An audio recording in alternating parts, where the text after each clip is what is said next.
Greetings and salutations, ladies and gentlemen. Welcome to Roll Hit Die presents our Friday night game of Consequences of Chaos. We were trying to take care of a little bit of chaos before we jumped on, hence why we were starting a little later than usual.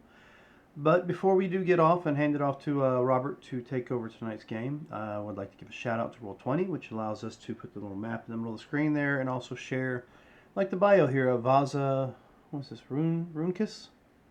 Yeah. Yes. Yep. Roll20 allows us to do that to give our players immersion and allow our viewers to see what is going on so they can follow along with us. Also, not that we have any miniatures brought out right now, but you know what? There's that big picture right there in the middle. That picture is a character that was created in Hero Forge. Hero Forge allows you to create a custom mini anywhere from fantasy to sci-fi. And as you can see, you can pose it, give it any kind of equipment you wish to, as well as give it a paint job. Now, if you're a subscriber, you can turn that digital version into a digital token that you can use in your games at home, like Roll20 or Foundry or what is the other one, Fantasy Grounds. And you can also make little portraits that you can put in your bios for any characters you've created. Robert probably has just as many characters created through Hero Forge as Marcus has characters created through another website. But we won't get into that. Let's see. We also have a sponsor. It's GUICube. If you check out GUICube.com, you can find they have their own fantasy-based world they work with that they've created years ago, and over the last several years have had the community itself add to it. So who knows? If you have a DM at home that's got a special tavern he likes to send his players to, or he's got that one NPC that seems to show up in every one of his games, or her games, who knows? Maybe it'll show up in one of the books from GUICube. Go to GUICube.com and check that out. And apparently, from what I'm understanding in Facebook right now, we're trying to make Smedley the illegitimate child of Alfabio and somebody else. I think there was a poll or something along those lines. But yeah, we'll see how that turns out. Let's see. Also, if you're watching us on Twitch right now, down below we have a couple links. A little bio that tells you a little bit about us, but we also have the link to Extra Life. Allows you to give to the Children's Miracle Network at any point in time through the year when you can and when you'd like to. Also down there we have a website. Marcus worked real diligently on creating our Roll Hit Die website. With that, we have a shop now that is available that you can get our channel related items that you can wear or drink out of. I believe we have a couple of players are currently wearing said items, or at least one of them is. Carlos. Yes, Carlos has one of our shirts on right now with our emblem. Oh. See, so it doesn't have to just be the color black that like Robert and Marcus has done. You can get whatever color shirt you want to have that emblem put on. And it's the same emblem. Black matches my general mood and demeanor. Hey, I'm not knocking it. I feel the same way. It matches my soul. Well, you're a redhead, just like me. You don't have one of those. Well, at least not one of your own. I mean, the jars you keep behind you with souls in them, they don't count. No one's came to claim them. Yeah, but they're not yours. Made of tomato. We'll agree to disagree. All right, so yes, you can click on those links. You can go buy something from our shop, or you can give to the Children's Miracle Network. Now, if you're also watching us on Twitch, you'll notice right down below the chat bar where there's a little purple-looking. Well, on my screen it's purple. I don't know what color it is on your screen, but it looks like a little bubble, so a little circle with a little line on the top of it. We call those chaos bubbles, and you can collect those chaos bubbles as you watch our programs, whether it be our Wednesday game or this one. Okay, sorry, I was checking the chat out as we speak. But you can spend those points to create more chaos in tonight's already chaotic game. But we've found out over the last several weeks that Robert apparently thrives on chaos. I just thought maybe players like us would cause more chaos than he's can handle. No, Robert thrives on it. So you know what? Collect those points, spend those points, and cause more chaos in our already a chaotic game. I don't have any other further announcements beyond that, so unless somebody else has something else to mention before we hand it off to Robert.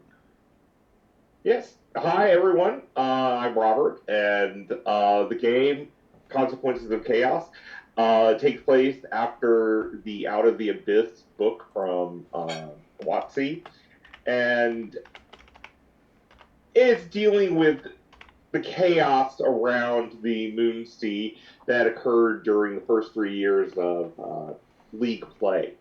Now, let's just go on and introduce our players. And so, right below me is Curtis. Hello, my name is Curtis Ross. I am playing Solix. He is a Brass Dragonborn Paladin of Bahamut. Yep. All right. So I guess that jumps to me now. I am Dan Latham, also known as Shreddit Degar on social media. Tonight I am portraying, as usual, an auto gnome by the name of Ezoid Clicker. But, his friends can call him Easy. He is an artificer auto gnome who likes to make weird things for other people, like, I don't know, a mask that you can activate for a Medusa to wear, or a javelin with a line attached to it that you can pull back at any point in time. Now he has a friend that is pretty much the exact duplicate of himself, named Z. Whereas he's Easy, the other one's name is Z. They're both auto gnomes. One's a wizard, and of course he's the artificer. And apparently I've got to contain both of them, and try to roleplay them. So that ought to be fun. Yeah. Oh, and you of don't course have to take the Z out all the time. And of course I have Chrome, who is was a creation of Ezoids. A Chrome-based raven that administers health potions to down players, like Mama Bird feeding her babies. But apparently something's happened along the way, and that particular bird has gained some sort of sentience. So, yeah, there's that. Oh, our leader. Hi, my name's Scott. I am also known as Charlotte, and I am a bard. I'm an astral elf, so I pop around every once in a while. And I am the leader of this intrepid band. We are here to, I'm personally here now to get some training this week. I found this god, and she's been so nice to me. And I can't wait to learn more about what she's got in store. Though I have pissed off the goddess of magic and beauty. I didn't do it. I had to pull a card.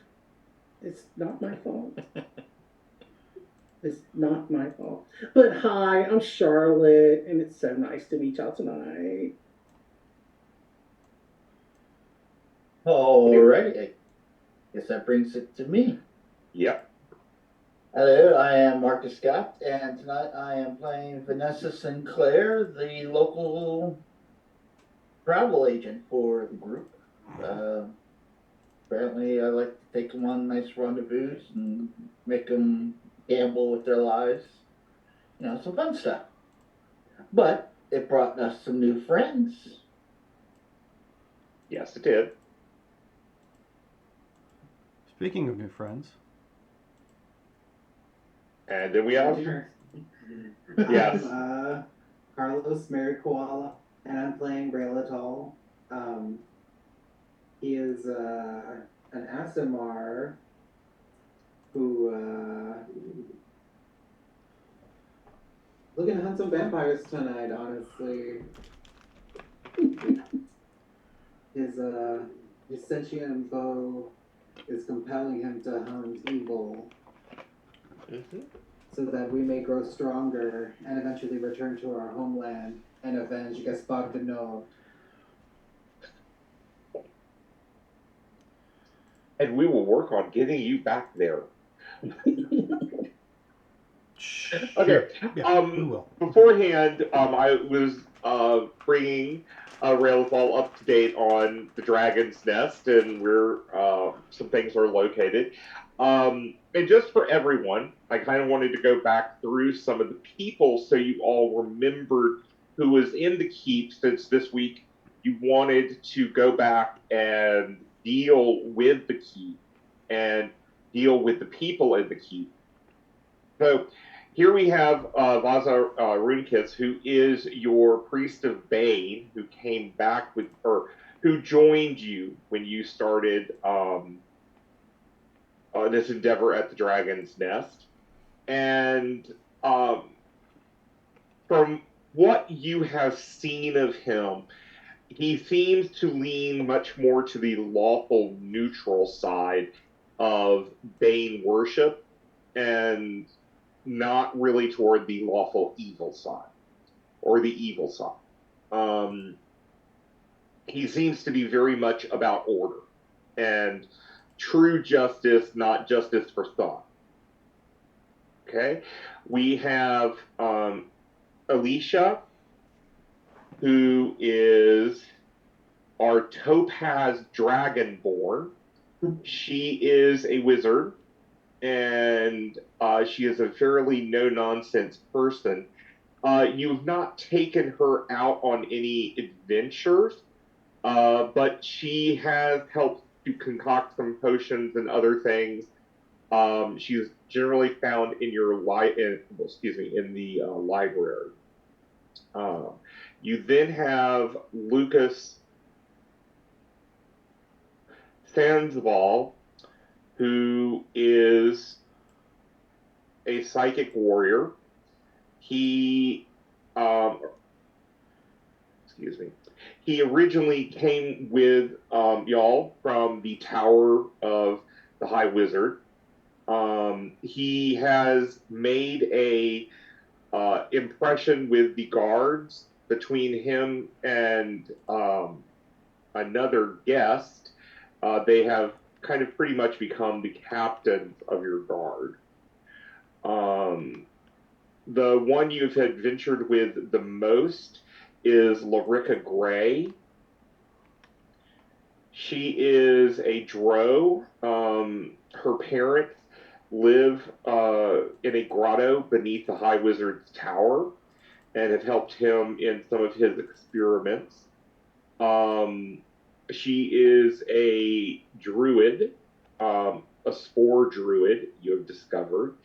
And she has become a very loyal companion as y'all have adventured. Okay. Then we have the people that work at the Dragon's Nest. There is Lazaro.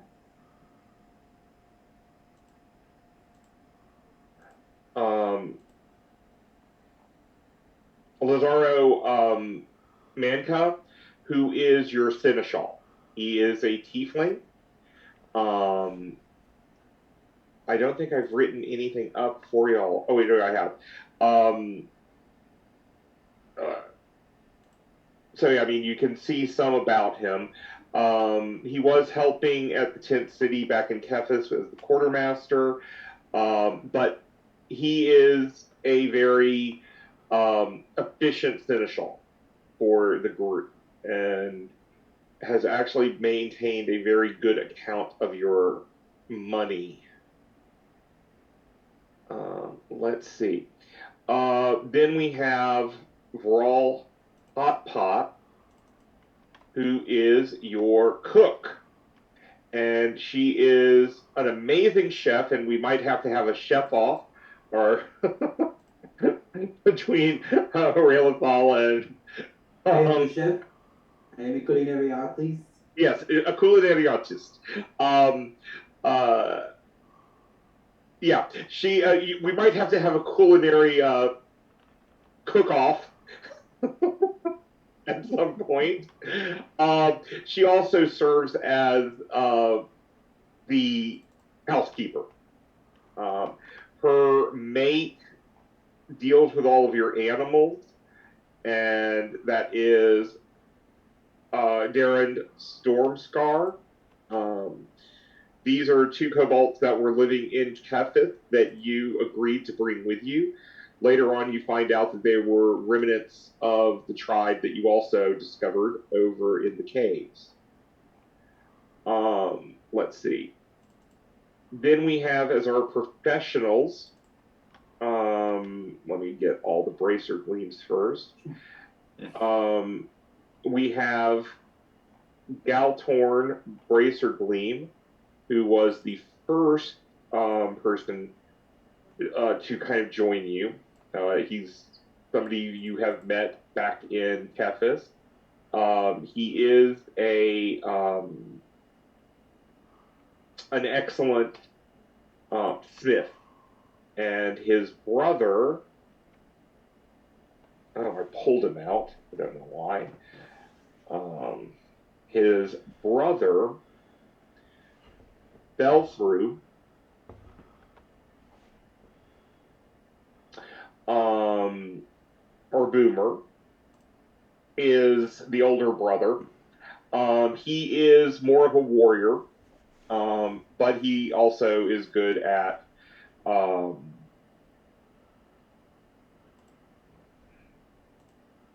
smithing. Excuse me, smithing. Let's see. And then their wives are Glory Bracer Gleam,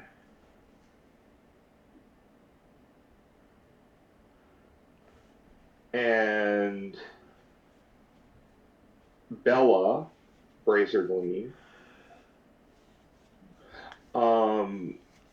Both of them have been working in the weaving, but they have also been helping out with the brewing of beer, mainly because, Cobalt beer is nothing like Dwarven beer. So we needed some Dwarven beer. And I'm loving the hat. I'm loving your chef's hat. Then we have, let's see.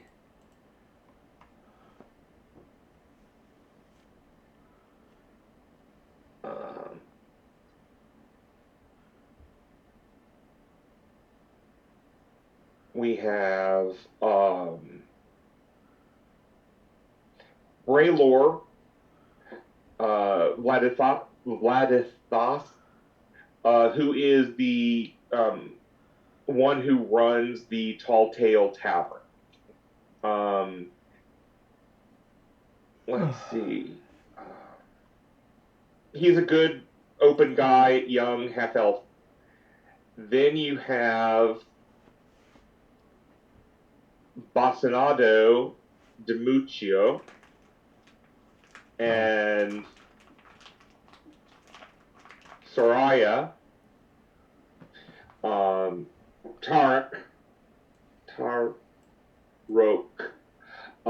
who run the merchant's store. Okay. She is a water genasi. He appears to be nothing but a human. Yeah. I love that he appears. Yeah. Appears to be nothing but a human. Let's see, who else do we have here? That is about it. You do have some guests. Oh yeah, I do need to pull these out. You do have some guests that have kind of become live-in people. Sir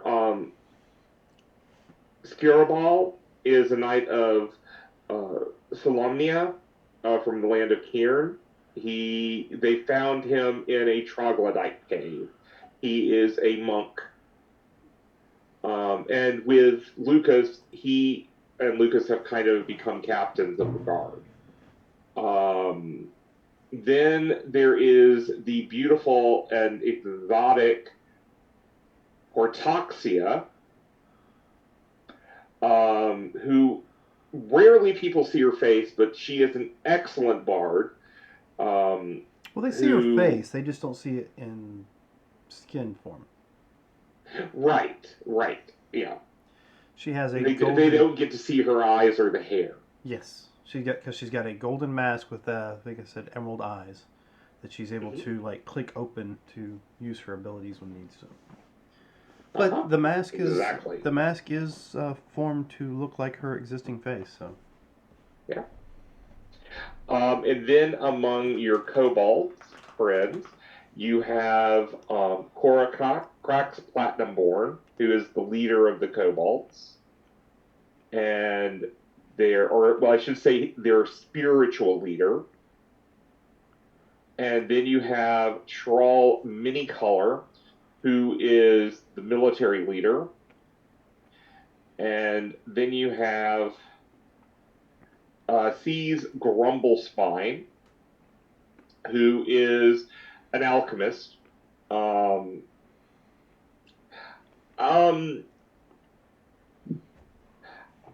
It's kind of like Dr. Baxter as a kobold from Mutants and Masterminds as a kobold alchemist. It's like, I don't understand the consequences of why people are upset with me when I blow things up. Yeah. You know, I don't understand why people get mad at me when I combine things and they work. Okay, so I blew up an entire room, but it's fine. But it was a great explosion. It was cool. Great explosion. And nobody got hurt. Nobody got hurt at all. Yeah. I mean, it was just an awesome explosion. Yeah, I mean, except for the guy that broke his leg. I mean, that's easily fixed. Just call it Queric. There's another character that came up in somebody else's game. There's like, I learned from my mistakes. You know, I only had 2, but I learned.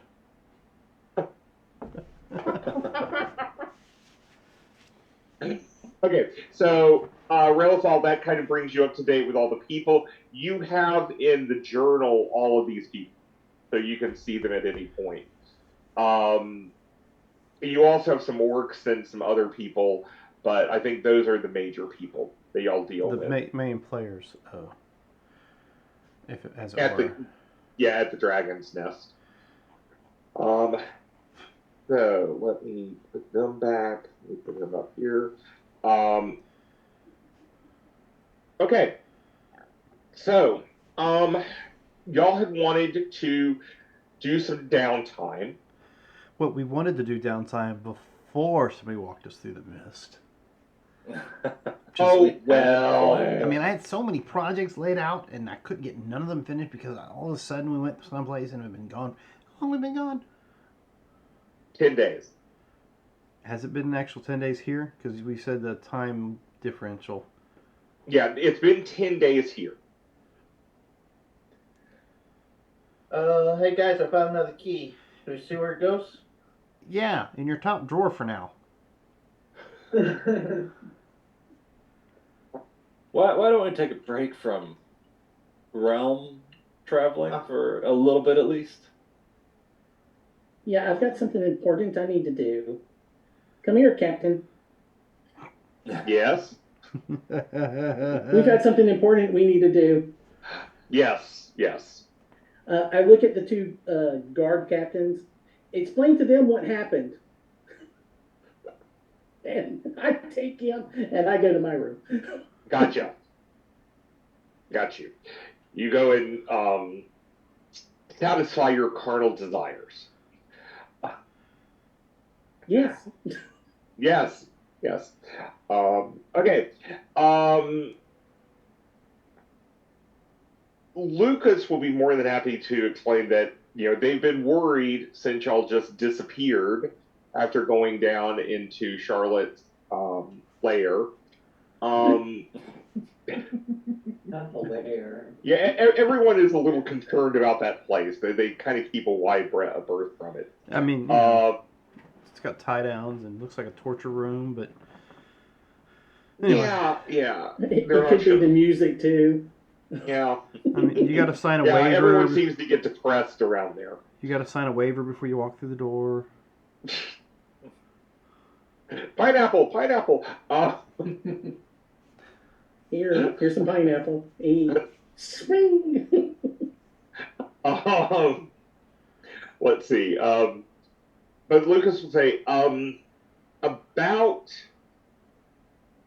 8 days after you left, a small group of orcs arrived they talked to the orcs in the tower, and many of them left with the tribe, or with the small contingent of orcs. It was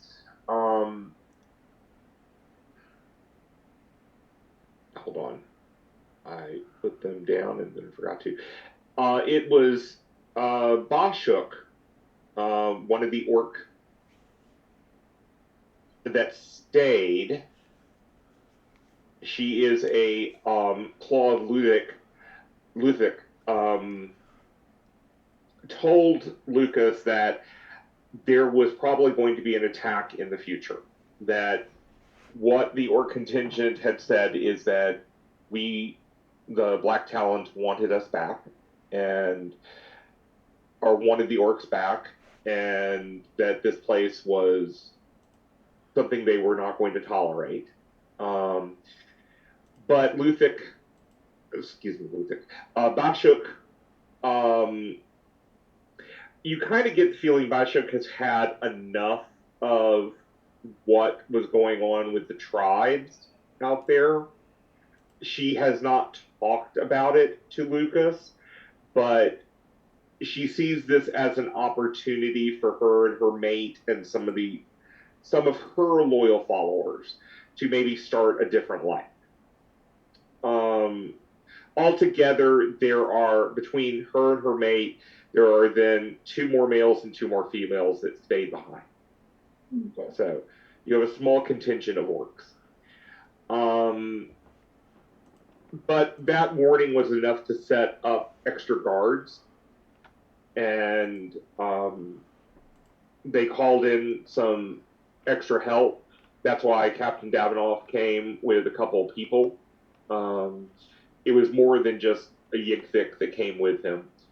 And you also had gotten about a third of the people that said they were going to come from Hallsberg come, and they also got set up quickly.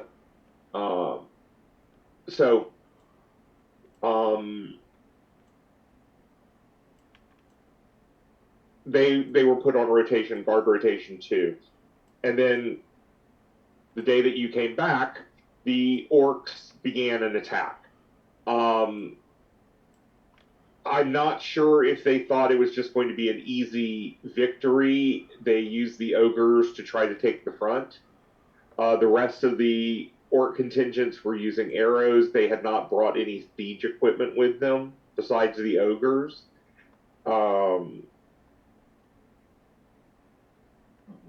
They also were obviously unaware of the Ebrulian dragon and a blue dragon, which most of us were also unaware of. Scared us when it first came out, but it definitely scattered some of the orcs. And the cobalt that was on its back also scared us.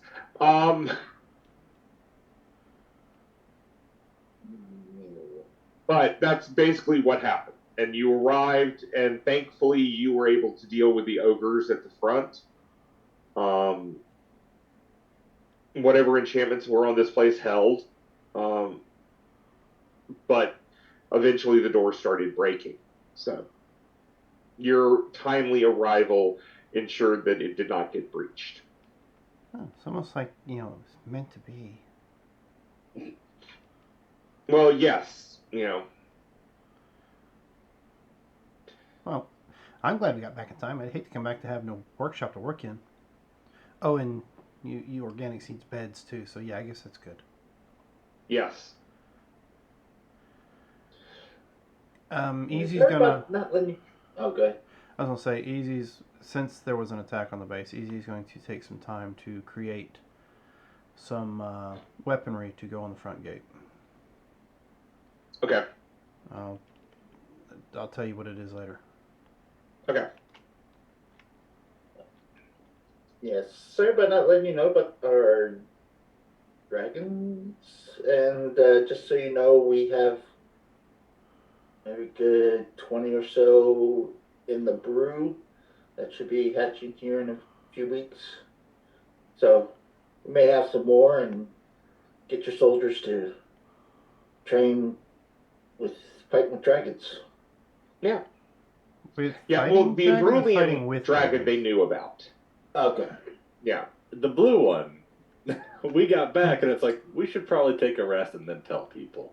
No, let's go on an adventure. Well, I mean, to be honest, none of us were ready for the adventure. We just kind of walked and ended up disappearing and found ourselves somewhere Yeah. else. Exactly. But you know, these things happen, right?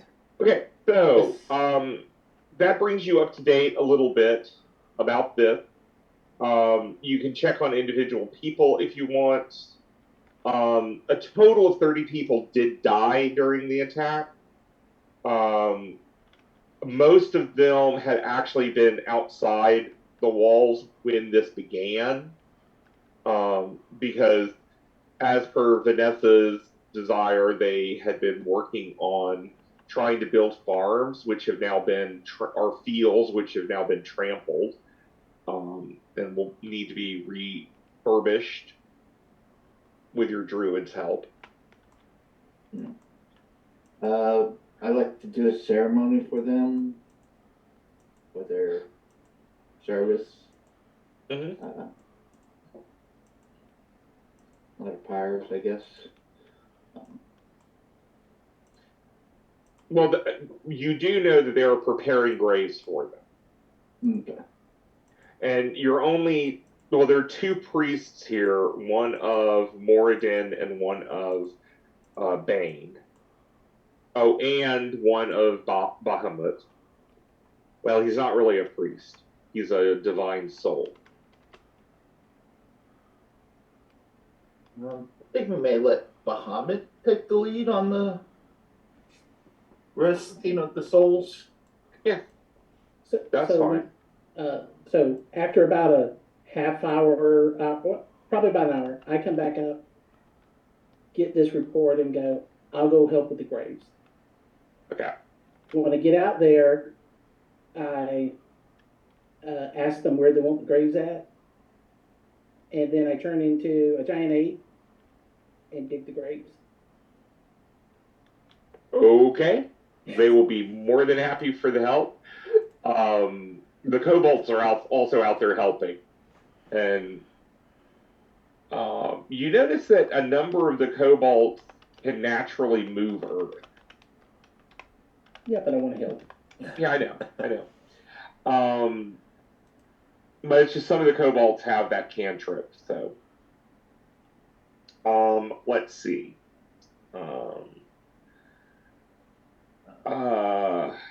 Bring out my loot, start singing for them. Yes, Coracax Platinumborn will tell you, Sulax, that Grumblespine has, for some reason, become enamored of the dragon. I mean, Damned making friends is good. Forgotten his name again. Orvarus. I thought I had put it on his character sheet, but it's not there. Yeah, Orvarus.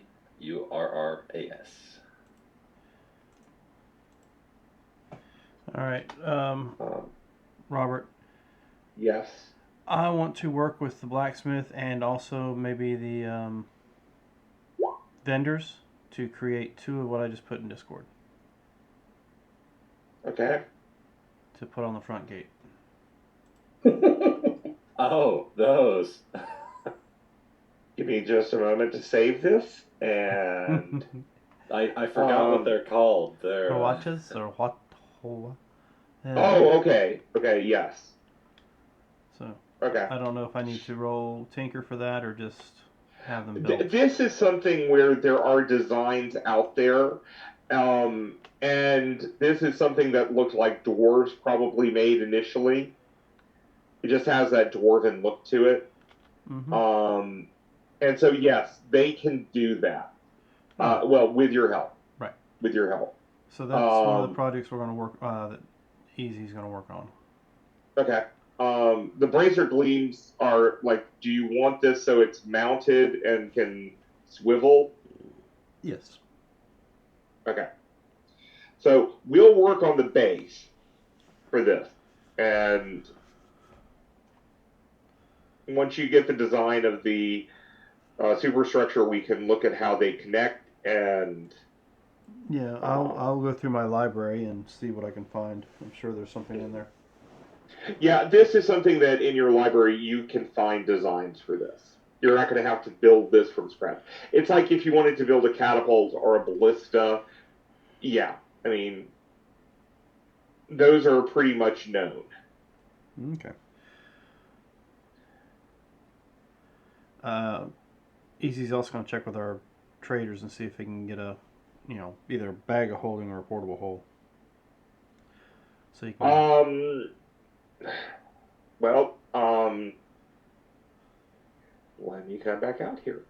Sorry.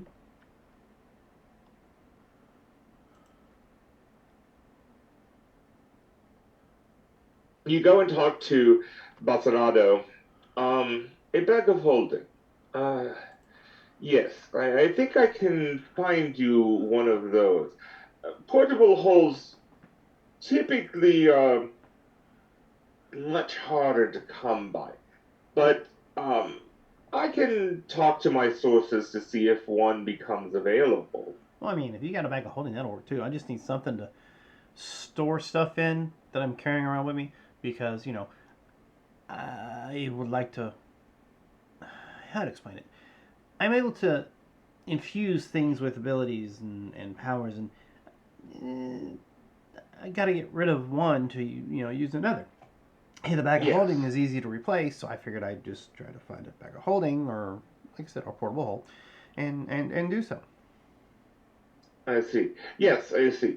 Well, tell me, what do you make? I mean, are you in the market for selling some of your items?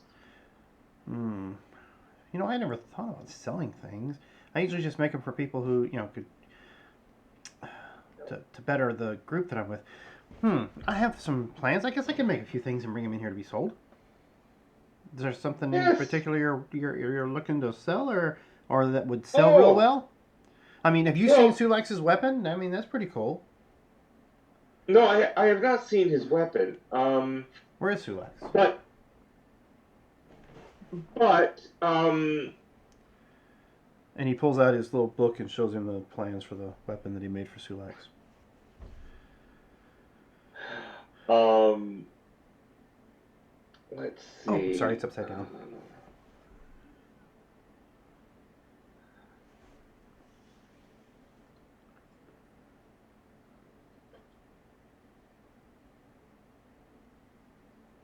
Um, I can get you. Well, how big do you need, or how much does this bag need to carry for you? Everything? Well, I mean, yes, but how much? I mean, are we talking a bag that can hold 10 pounds, 20 pounds? Oh no! I mean, it's got to be able to hold more than that because my anvil alone weighs more than 20 pounds. And he just he dumps his bag of holding out right there in the middle of the floor. So I need to hold all of that and then some. Okay, I see. Let me see.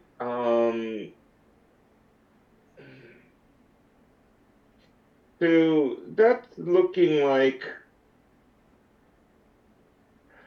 can I say maybe about 500 pounds of material?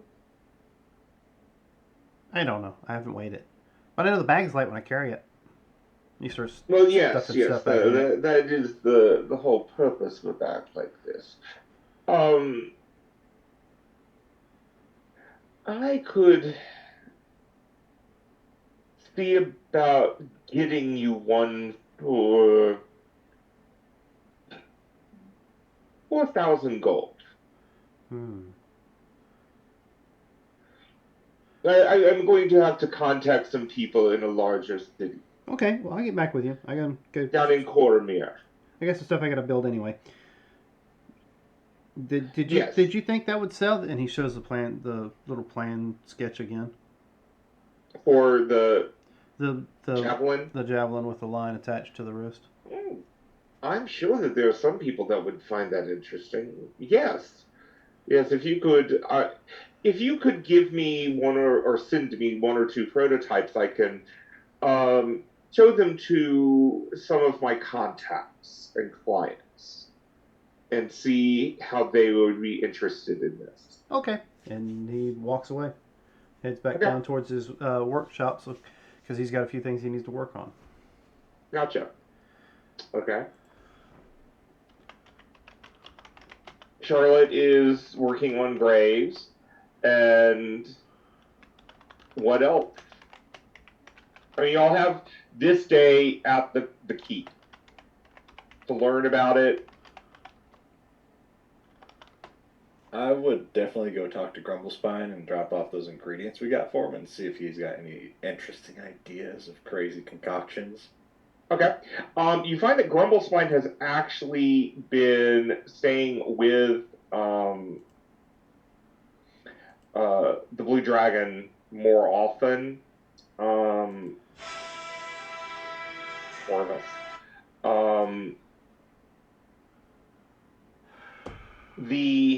Let me see if I can find the map. Let me move us over to a different map for just a moment.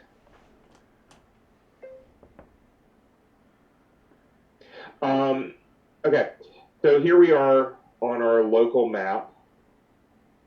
Mm-hmm. What you find is that the dragon has found a cave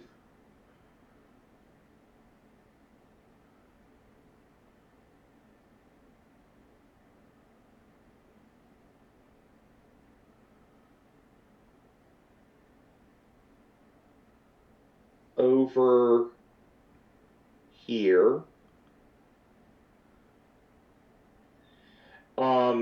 About 2 miles from your actual keep, he has found a cave in a ridge of small hills that he has taken a liking to.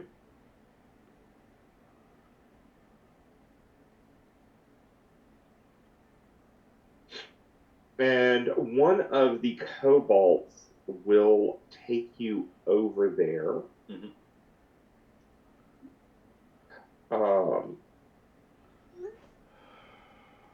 You recognize this kobold as one of the ones who had been working in the Field of Darkness during the battle.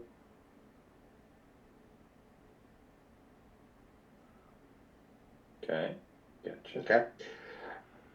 And his name is Krix, Krix,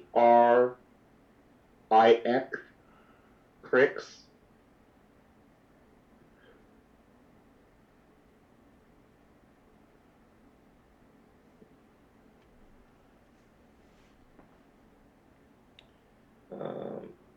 Find these people again.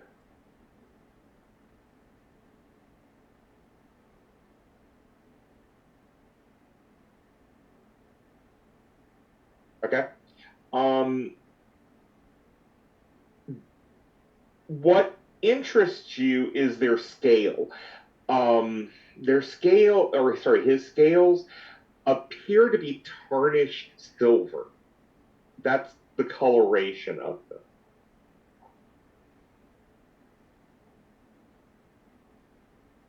Again, not a usual cobalt patterning. Not a usual group of them either. Exactly. Sulax, Noble Yeah. Sulax. Yes. I can show you where Grumblespine has set up his new laboratory. It was a great day for all of us when he decided to move his laboratory. All right. Yes, I would love to see it. Okay. And so, yes, he takes you over to it. As I said, it's not a set of really big hills. It's a rolling countryside here, but there is one area. It looks like something must have happened to the uh,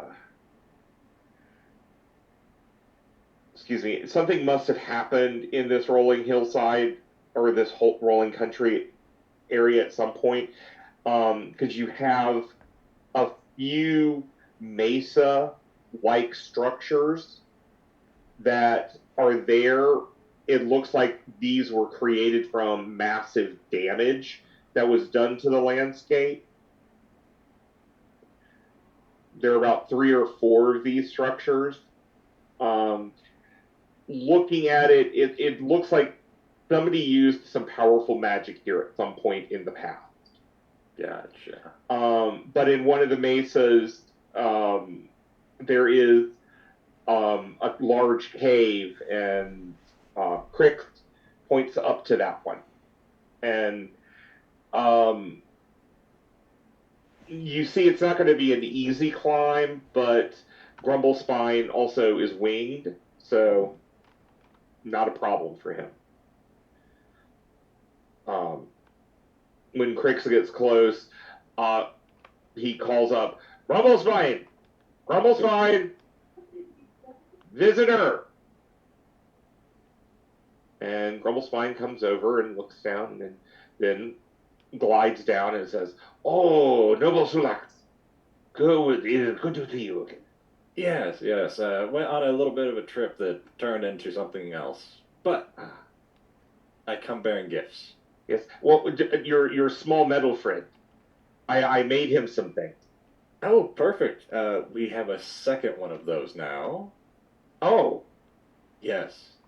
Lots of weird things happen. As you can see, this is Gulong. He is a new friend of mine, and this is Kefriel. Um, they may be hiding still. ah, They're shy around new people. It's okay. They'll come gotcha. around. I see. So, I am sorry that you had strange adventure, but also good. You have new friends. Yes. Do I need to come up there or? Well, what you need? You said you had something for small Oh, metal friend. oh. Easy. Yes, yes. He wanted some bada boom potions. I used a fair number during the battle, but I still have some. Okay, perfect. And then yeah, reaching into my bag. I don't know if you'll be able to use this. I'm thinking you might, Mm-hmm. but I will go ahead and hand him over as much of the Dow dust as we picked up. This is from a creature that we had to fight that we had slain. It was a Dow, I think, is what they had called it. Oh, I have heard of the genie folk. Yes, that is what this is. We do have. I don't think Orvros might mind, but we fought an adult white dragon as well. And I'm coming to, drop off some of that stuff. Everybody, we talked about what we wanted, what we didn't, what we felt was okay.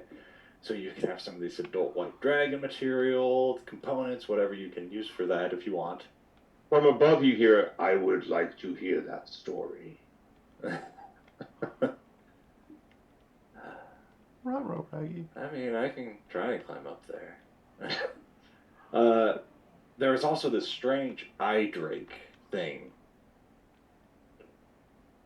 that we also grabbed some stuff and then saved this potion for you. Not potion, poison. If you want to have anything to do with this. And so yeah, the eye drake bits, the adult white dragon, the Dow dust, and then the 7d6 DC 15 poison. Yeah. The Wervin poison? Yes, gonna drop that off with him as well. He will fly back up, and he actually will drop a rope ladder. Okay, perfect. And yeah, I'll make my way up. Okay. Yes, I'm very interested how you defeated this white dragon. Well, and going into great detail and not over selling it, but a little more than normal. You know, you're telling a story. Right. But yes, we were in this amazing maze, and in this room, defending this door, was this massive white dragon. We went in there, and just describing how it went. Gotcha. Okay. He listens intently. You know, white dragons and blue dragons are not necessarily allies.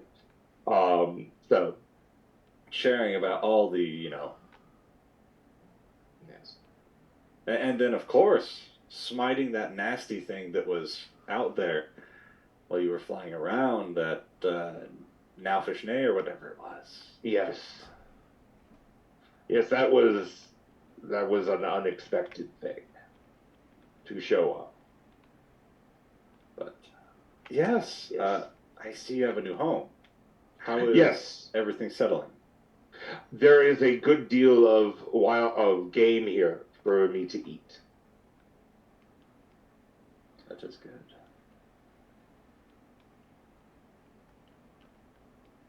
How about Grumblespine? Is he settling in with here as well? I heard his lab was here. I did not expect him to come here, but he is interesting, and we worked well together in that battle. Yes, from what I could see, when we got back, you were,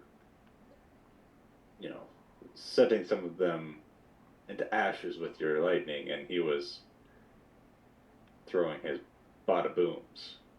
Yes. So I have decided to at least see what advantage he could have for me later.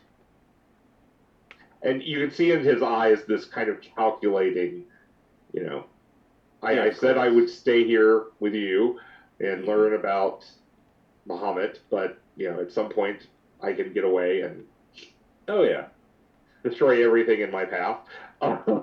Hey, when the time comes. Yes.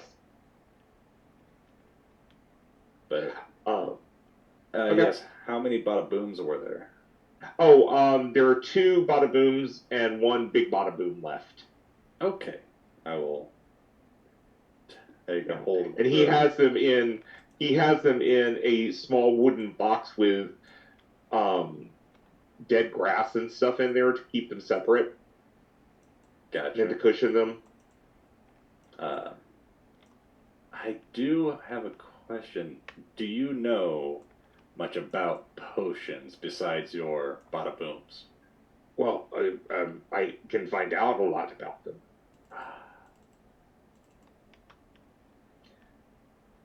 It's best to be careful because I don't know what these are. Mm-hmm. I will hand 1 potion of swirling colors. Okay. 1 of the 6. And this one especially. A black fog potion. Yeah. I will look into them. No clue what either of those are. So. Understood. But I will look into them and see what they are. Maybe I can replicate them. Hey, if it works. And I think that's, for the most part, everything I want to do for that. Okay. I would have let everyone know I was heading out. Was there anything anyone else wanted to know about, find out about, hear about? Oh, take back. He does have one other thing in there. Okay. It's something he had, but he's made another one of them. He hands you, also in the box is just a fire agate stove, but it looks like it's been carved. Okay. I mean, or things have been carved on it, I should say. All right. Throw and make big boom. Okay. Big bada boom. Guess we'll get to find out. Big fiery boom. Gotcha. And I'll just go ahead and tell you, it's an enchanted fire agate, and it acts like a baseline fireball. Okay. Gotcha. Perfect. But it's anyone can use it. You just have to throw it. All right. Perfect. So don't drop it. Yes. Don't drop it. Well, I mean, I'm going to be climbing down a ladder with like 30, pounds of TNT in my pocket. So, Yeah. what's one fireball on top of that? It's fine. I'm either gone or I'm more gone. Yeah. So, But yeah, I Okay. just stay for a little while, make some more conversation aside from just business. gotcha. See Okay. how everything's going. But yeah, that's it. Mm-hmm. Yes. Okay. On your way back, Crix will say to you, I do not believe Platinumborn has told you this, but some of our younger tribe members would like to train with you to Oh, become yes. paladins of Bahamut. Oh, yes. Of course. I'd be more than happy to teach them. Yes. They want to be knights. Oh, nothing like a bunch of young, impressionable minds for Sulax to mess with. Oh, what could go wrong? Yeah. Well, I mean, I couldn't it's- wish for more. Yeah. Anyway. Yeah. Well, I mean, you could also give the young impressionable kobolds over to Charlotte or Vanessa. No, that's perfectly fine. Just Okay. So, I'm gonna be busy. Yeah. So who is next? Carlos, you want to go or? Quick, I would find easy, drop off the big bada booms. Okay. So, How many are there? Grumblespine said you wanted some of these before we left. He managed to make you some. Oh, cool. How many do you make? 2 normal bada booms and 1 big bada boom. And then this thing. Yeah. I think it's akin to like Vanessa's fireball, so I guess we'll sort that out when we talk with the party. yeah, let me just go in and I will add them over to your character sheet, okay? Oh, okay. And how much does that Ignite weigh?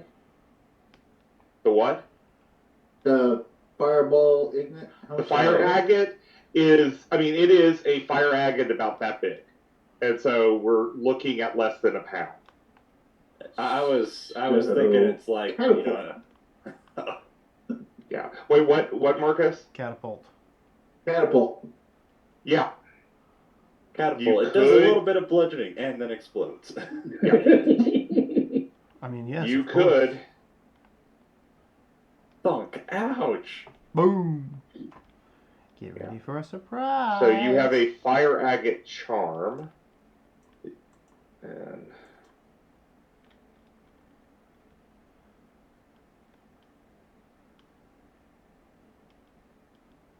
Kobold inventors are just the best.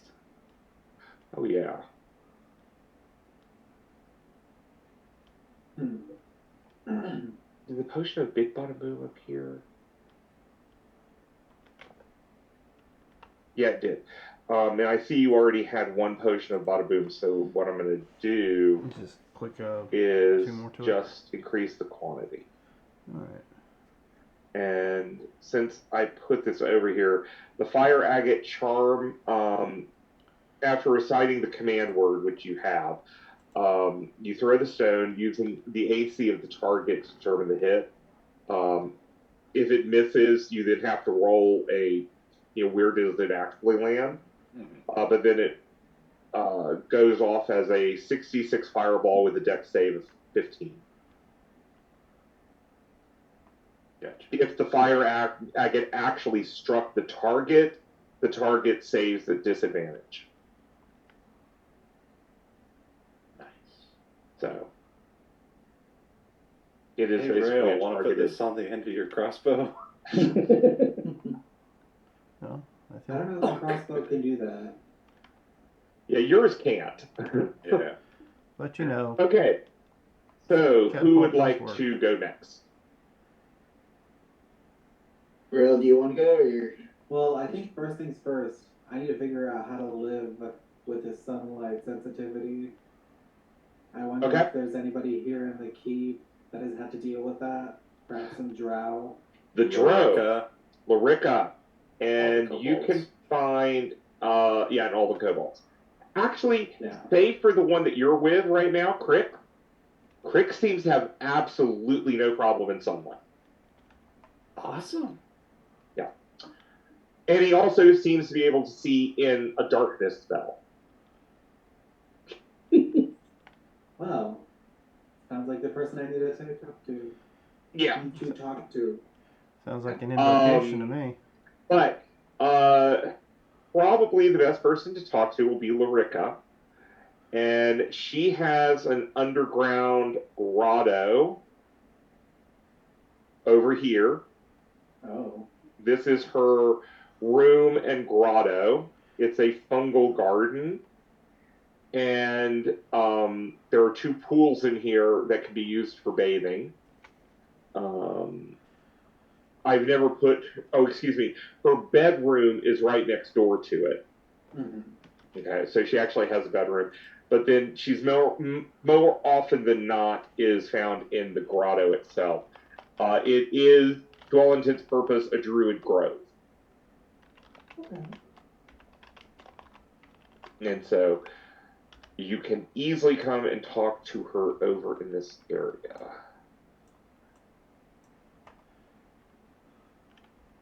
So,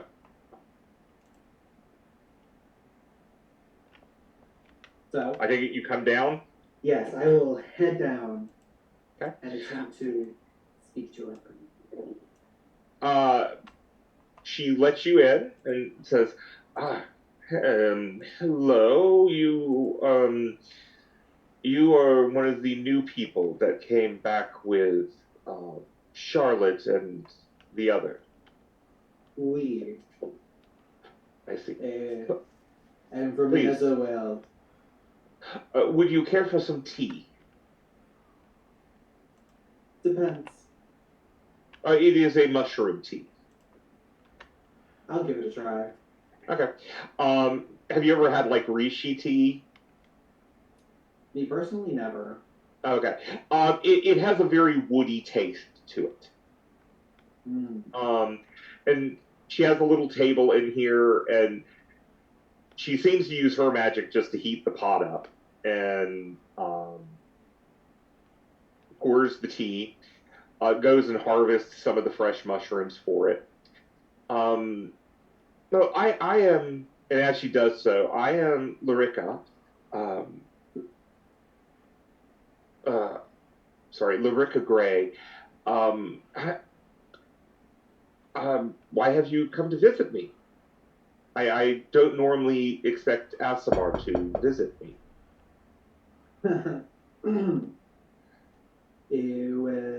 Funny story, but adventuring with Charlotte and the others, I seem to have come upon some sunlight sensitivity. Your skin does appear more ashen than Asimar I have seen before. Oui, well now you know the reason. It is an unpleasant situation, and I have heard that perhaps you may have information, no? Well, my people have never fully figured a way to avoid the sun. In general, when I go out, I usually wear a large brimmed hat to help at least shield my eyes. Um, it it's still hard to focus on things that are in sunlight, but at least it protects my eyes somewhat. Um, I have heard of an artificer who um, has created a set of goggles that help to shield the eyes of Drow and, well, other creatures of the Underdark which experience problems with the sun. They're dark shaded goggles that um, seem to reduce the glare of the sun. It is something I have thought to ask the artificers here if they could construct. I know that Ezoid is a very skilled artificer. He might be able to do something like that. The other way that I overcome it is by utilizing fog clouds. If I were outside and having to deal with attackers, a fog cloud, to all intents and purposes, evens the field. They have difficulty seeing into it. I'm going to have the same amount of difficulty seeing out of it, but if we come together in the fog cloud, it's easy to begin fighting someone. Some of my people who have sworn pacts to various entities utilize darkness. This a spell that creates darkness that they can see through. I myself lack that ability. I'm not sure if I can help you more than that, but that's how I have dealt with it. I appreciate the answers. I will attempt to convince Isolde to perhaps make me these goggles. And if it takes time, another trick that I resort to is if there are trees or something that can create shade. If we're in a fight, I will stand there, and it helps a little. Mechanically, it doesn't really help if the target is in sunlight, but if the target is also in a shadowy area, you can still do it. So, but yes, and if you ever need to rest your eyes, this grotto is in a perpetual twilight, and you can see that the only light source here are fluorescent fungi. That's the only illumination here. That would be very pleasant. Mm-hmm. So you are more than welcome in the grotto to help ease your eyes. Merci. I will take my leave, Okay? but I appreciate everything that you have done for me. Or answer. Okay. Well, thank you. And it is a pleasure to meet you. Anything else Rail wants to do right now? Well, convince Ezoid, perhaps make me some goggles of some sort. You, if you ask around, you'll find Ezoid is in his. Well, it depends upon whether you recognize him or not. In his workshop working, and you'll see Z walking around trying to find the druid. Can I tell them apart? Huh? He wants to know if you can tell Easy and Z apart. Um, it's that they're opposites. So, one's right-handed, one's left-handed. And you'll see the Harper pen on one's lapel on one side, and on the other one on the opposite side. Mm-hmm. Right, right. Yeah. So, I mean, everything is flipped. So I'll go up to the one I think is easy, not Z. Oh, hi there. Okay. Bonjour, easy. Oh, no, I'm Z. Easy's in his workshop. He's making something with a ring. I don't know. I'm looking for the druid, because Easy said there was a druid here that might, cast good berries. Do you know where the druid's at? I think I was just in a Druid's Grove Oh. Where is it at? downstairs. Oh, okay. Well, I mean, Easy's workshop's downstairs, too. And how the hell do I get to it? You have to go back up into the library and then back down. Okay, so you go through the library, and you go through this door, and you come down this way, and you go this way. You can't miss it when you smell the heat and hear the ting of, metal hammers on, metal. Anyway. Yeah. This is the staircase that goes back up to the first floor of the keep. So, So Z will go to Lorica and ask for, if she can give him some good berries, because he's a brewer. So he's going to go back into the section where he can brew some goodberry wine or something. Gotcha. But that's okay. That's just for flavor. Easy's working on adding a warhammer to either the Ring of Obscurement or the Ring of Evasion. That he can pretty much summon it out of the ring whenever he wants. Okay. That is perfectly fine. And so, Rail, you will find Ezoid at work in his workshop. Ting, ting, ting. Oh, hey, Raylan? No. Rail? What was it? Rail. He's fine. Okay. Easy. I have been told that he takes an outer person of extreme skill to make what they call goggles. Well, yeah, I got protect from the sunlight. Oh, from sunlight. Oh, that's a new one. Oui. Usually people want to be able to see. Have a seat. He walks over to you, and he literally crawls up on a little step ladder near the chair, leans in really, really close, opens your eyes, and is like, "Yeah, okay." And he's taking measurements of your head and your eyes. It's weird, but then he starts drawing in his notebook. Okay. Can Easy feel? Huh? Can Easy feel? Feel? I mean, I guess he can. Do you feel temperature? Probably not. Probably not. Okay. I don't think he has an external temperature gauge. Oh, that's an idea. I might have to put one on me. But he'll take measurements of your eye sockets in your head, and he looking real close with you could only assume is a jeweler's eyepiece into your eyes. Is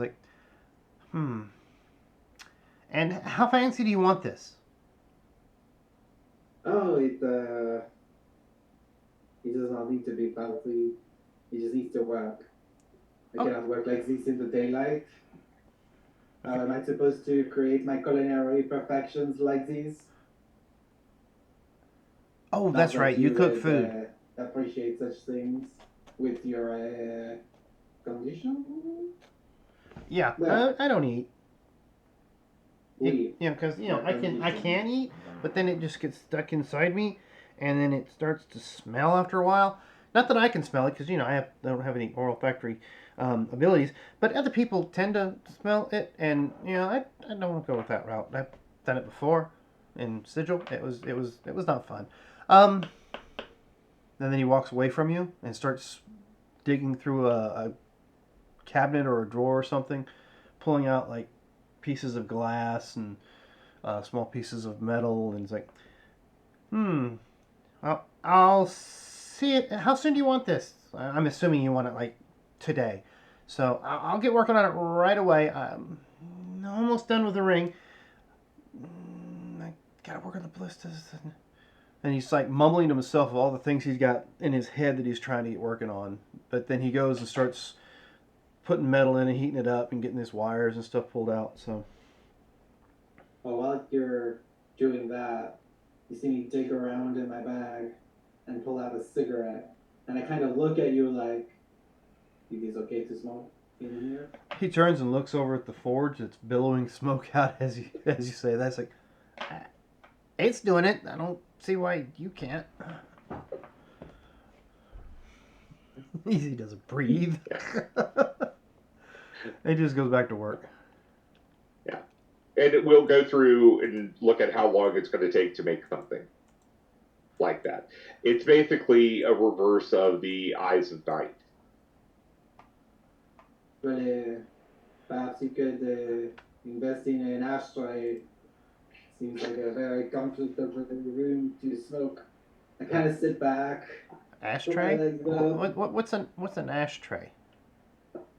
and as there's ash hanging onto my cigarette, and I flick it on the ground, and I say, "It tends to make a mess." What mess? Oh my god, As he- Ezoid is going to make the first Ruba in You make the first what? Forgotten Realms. What was that? Ezoid's going to make the first Roomba Oh, in Roomba. Yeah. Okay. the Forgotten Realms. I guess I kind of look around the room again, and it is ashy in here, isn't it? He's just kind of like dust a little bit of ash off. I don't know what you're talking about. I don't, why are you worried about I see you ashes? do that, and I start like, "Huh, it's in the air." Quite literally. Yes, you're breathing in my ashes. From Hey, the forge. Curtis, did you see the message I sent you? In Roll20. Where is that thing? Oh, there it is. Let's see. Gotcha.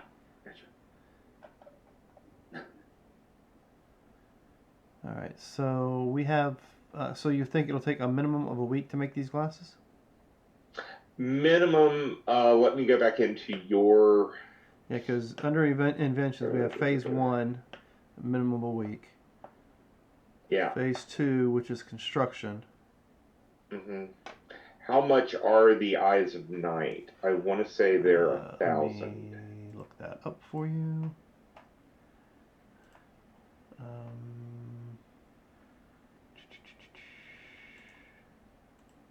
Is the stream frozen for anyone of this? Huh? What? Stream? It looks like our cameras are frozen. Oh, that's why. Because some reason. Oh, it's Goggles of Night. Yeah, some reason the zoom got minimized, and when it did, apparently it quit running the cameras. Sorry, people. Oh, okay. All right, where was I? Oh yeah, I was looking at Goggles of Night.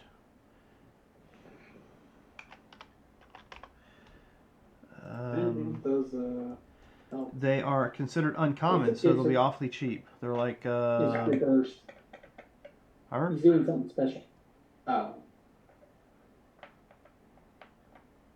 Oh yeah, it's the opposite of what the Goggles of Night are. But that's an uncommon item. And Yeah, if I'm not so mistaken, they're fairly cheap. I'll go back and where's the DM's guide? There it is. Magic items. Oh, this has been changed. Uncommon is 100 to 500 gold, based on how you want to go about it. Let's just cut the difference. 250. All right, so 250. Character engaging in crafting a magic item makes a progress 25 gold increments, spending the amount each day. So we're looking at 10 days to craft it. Is that right? Yeah. Sounds like it. Oh yeah, they have uncommon at 500 in here. Yeah, uncommon top is 500, low is 101. Yeah.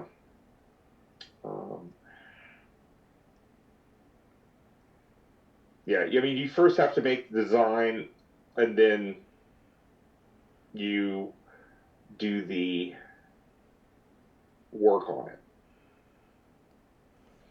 So, you can figure it out from there.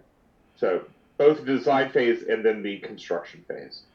Yeah. One of the next projects Easy's going to work on is a hyperbolic time chamber. A what? A hyperbolic time chamber. Okay. Where 1 year takes a day on the outside. That's just going to take a little bit of time, right? Just like a couple weeks, month maybe. Yeah, I mean, you're probably going to have to be at least 17th level to do that, but that's okay. I mean, you can start thinking about it. So what you're saying? There's only a chance. Only 17th level. Okay. Yeah, only 17th level. There's 3 levels to play with right there. So, Charlotte and Vanessa, anything going on with y'all today? After, go ahead. Go ahead. No, go ahead. After I get through with the graves, I come back in. I find Vanessa. I reach up, grab my eye of the stone, and go cast shield in that. Okay, I will go ahead and cast shield in that.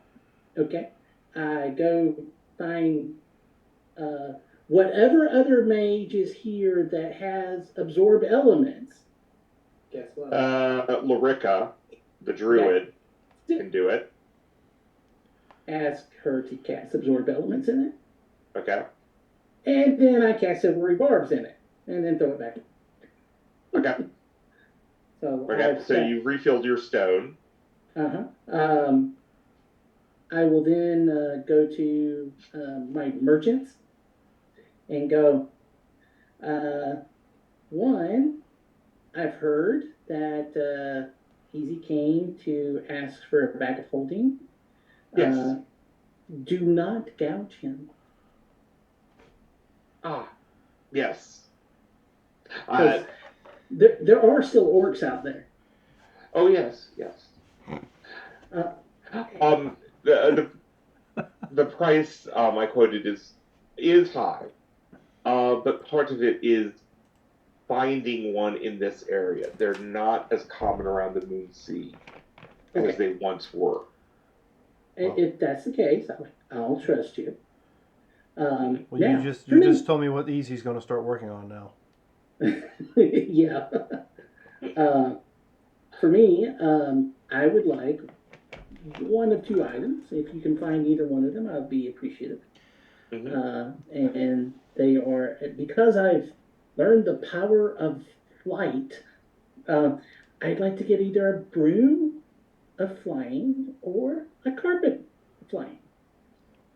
Okay. Let's see. The carpet would be good just because I might be able to take my friends with me, but the broom is most acceptable because, I look good on the broom. Yes, you would. Dun, dun, dun, dun, dun, dun, dun, dun. And did you find what? The broom of flying is uncommon. The carpet of flying is very rare. So a broom of flying sounds reasonable. Yeah. And they can get you one, since you're family, for around 300. Okay. I pull out a gem that's worth 1,000 and go, mine easies. Thank you. I will make sure that we acquire these within the week. By the way, did you want... you have that weird dagger. Did you need to get rid of it? Oh, yeah. I will give them the dagger also to sell. Or if someone would like to use it in their adventures. Yes. Yes. Yeah, they would be more than happy to keep that dagger. on behalf of the family. Okay. But yeah, they will pay you for it too. So Well, that would be I the can't difference. remember. Oh yeah, that would be the difference. Okay, I'll let that be the difference between what I owe them for the bag of holding and the room. gotcha. Okay. And plus, Um, them having the dagger will benefit the keep. Yeah. So I'm happy with that. So got that. The dang it, there was one other thing I wanted to do. Vanessa, go. okay. I got one other thing, but I can't remember what it was, and I got to rethink about it. Vanessa. Stepped away. Oh, Yep, that's okay. reversed. We will come back to Vanessa then in a minute. Actually, do y'all want to take a 10-minute break? Yeah, we can do that. Sure. Okay. So, Then let's take a 10-minute break because I could use something to drink. yep, ladies and gentlemen, we'll be back momentarily. Don't go too far.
We just sent Vanessa back into the mist.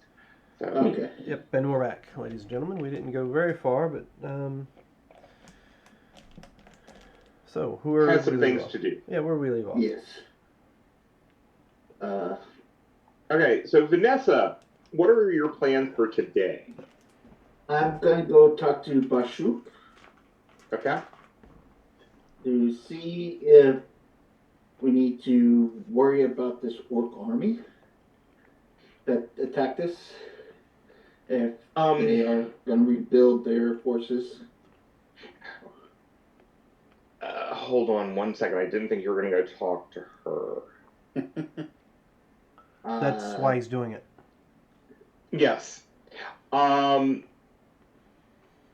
Is there another orc to talk to there?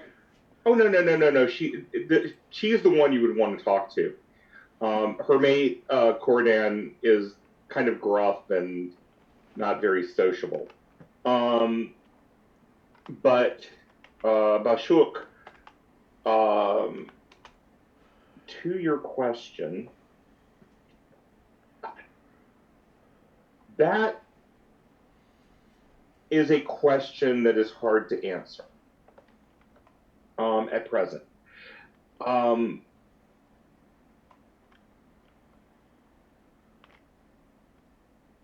you know where? Sorry, I'm just trying to get back to my notes. Okay.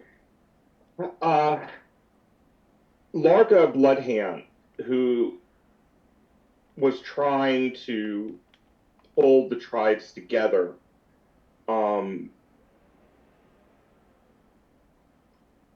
from what we heard of from our kinsman, is that she is dead. Okay. She angered somebody, she angered a red dragon that lives in the western end of Thar, and supposedly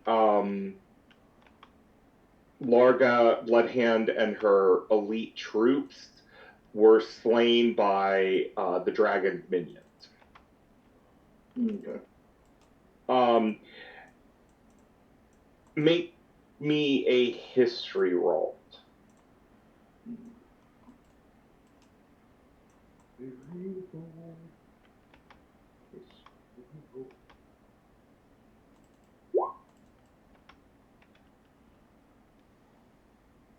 Okay, sorry, I'm not on that page. Okay. From this, you remember having heard stories around here of a red dragon named Thostulgrael, which is an ancient red dragon. Okay. That lives in the westernmost regions of Thar. All right. But Bashuk also says there also seems to have been tension between Larga Bloodhand's expansion and the King in Copper. Supposedly an emissary of the King in Copper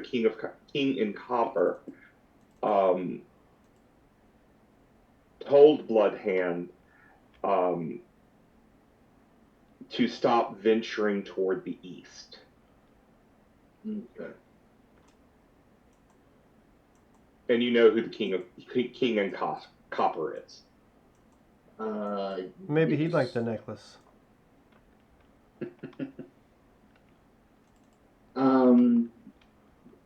Would you happen to know where they would have retreated to?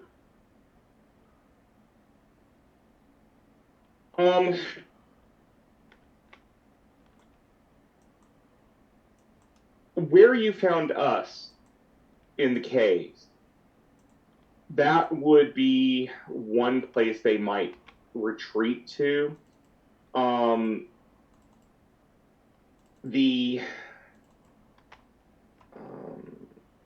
on. Again, going through my notes.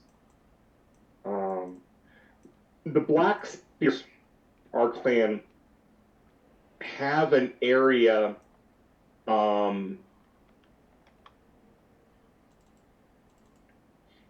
toward the middle of Thar. There is a old fortress there that they might also try to get back to. Hold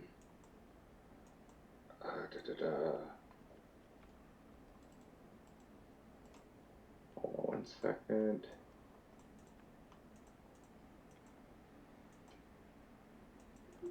They might.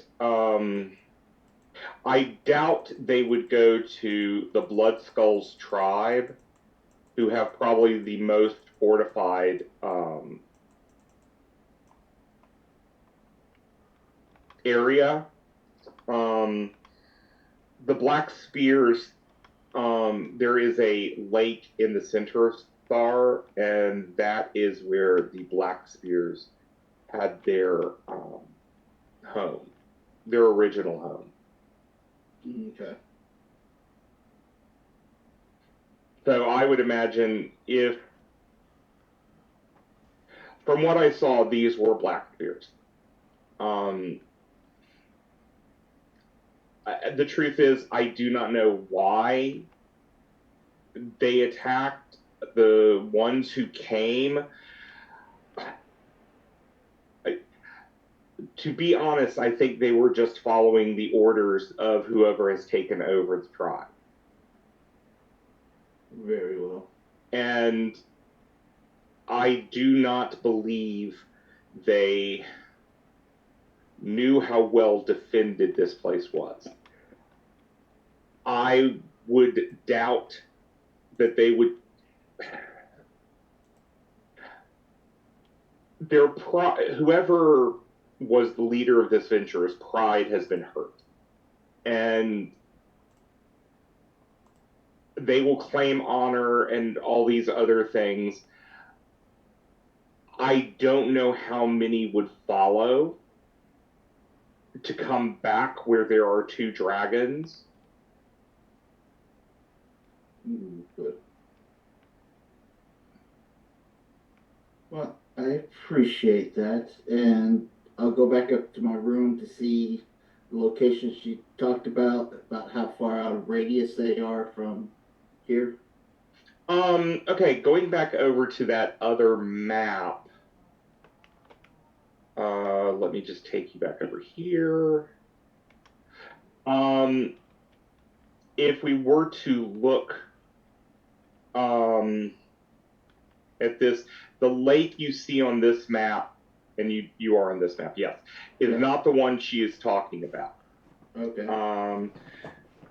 In fact, she will actually help extend this map a little bit, and I'll give you another map later. Okay. Once I pull it or make it. You're looking at something that is approximately 40 miles due northeast from where you are. It might be 50 miles. Okay. But she says they're a long way from home. So these were people out here on other missions, probably for Larga, or originally started by Larga. Bloodhand. I don't know if, I mean, as I said, the caves would be the most likely place they would retreat to, since they knew they were there. Okay. I will write on a scroll. Mm-hmm. And once I write everything down, I'll roll it up, stick in the scroll case, have Phantoma carry that along with Black Opal I have, and have Phantoma go talk to what's our blue dragon's name? Orvarus. Orvarus. Fantoma's gonna tell Orvarus, Lady Vanessa asked you to accompany me to fly overhead out of range, but still invisibility. We gotta go drop a note off to some orcs that attacked us. Yes, the orcs, yes. And why And- would I want to do this? Well, this black opal is for you. It's 1,000 gold piece black opal. Well, I mean, he looks at it and he picks it up in his claws and just kind of looks at it. He seems mesmerized for a few minutes. Well, yes. Yes, I can take a. It would be nice to stretch my wings. Very well. So you found the way to a blue dragon's heart. Mm-hmm. Yeah, of course. So you're helping him build a horde, so he is more than happy. Yeah. And then we're gonna fly towards the caves, try to find where this camp is. They actually are encamped in that entire area, that entire gorge. All right. But I'm gonna say this: the line that you follow, there is almost a line of corpses going all the way down. I mean, not straight. It's like a group of people were attacked here, another group were attacked here, and they have been. It seems they have been hastily erecting some type of barricade to keep themselves safe. Okay. So something else attacked them. Nice. I'm going to have Phantoma drop the scroll at the feet of who's ever there, and as they read it, it says, It erupts into a glyph of warning. Oh, sorry. No. You dare attack us when we had parlay. You have 3 options now. Either lay down your arms and swear allegiance to us, disband and flee these lands, or as you can see, I will bring down the entire wrath of my full dragon army. And the dragon, to just give emphasis, is going to roar as it flies over. And ironically, that just happens to be in there. Ooh, okay. What is that? Thank you. Parting of ways. Oh, I'm not on that. Okay. So everyone can read it. People or things go their separate ways. The parting can be happy or sorrowful, anticipated or sudden. Depending on the circumstances, those who part might meet again. So, thank you, and we will consider them parted. Okay. Oh, and what is this that's come out? The dagger. Oh, that's the dagger. Okay, I'm going to take that card because I need to put the information on somebody's sheet. Okay, Good. Oh, no.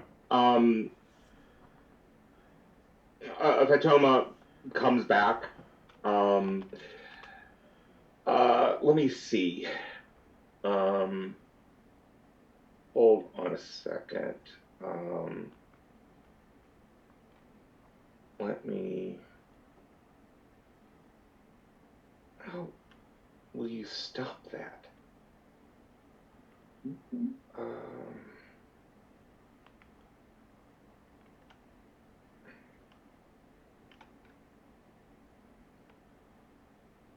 Oh, I'm on the wrong page. Sorry. Do you have Fatoma's character sheet open? I can open it real quick. Can I hurry? Okay. Yeah. Can you roll Fatoma's perception? Sure again. Okay. Perception.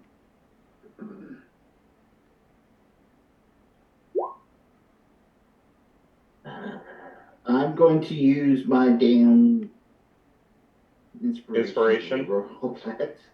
Okay. She has a +5. Come on.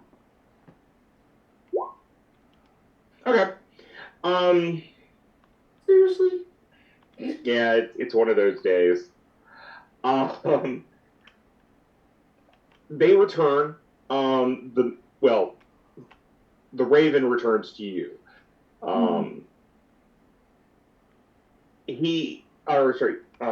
Fantoma says, the message has been delivered, my lady. Now, he does have a passive perception of 20, if that helps. Oh, yeah. Oh, okay. Then, here, take back that inspiration.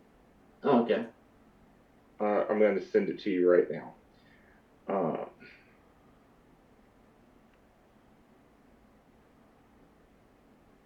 Okay.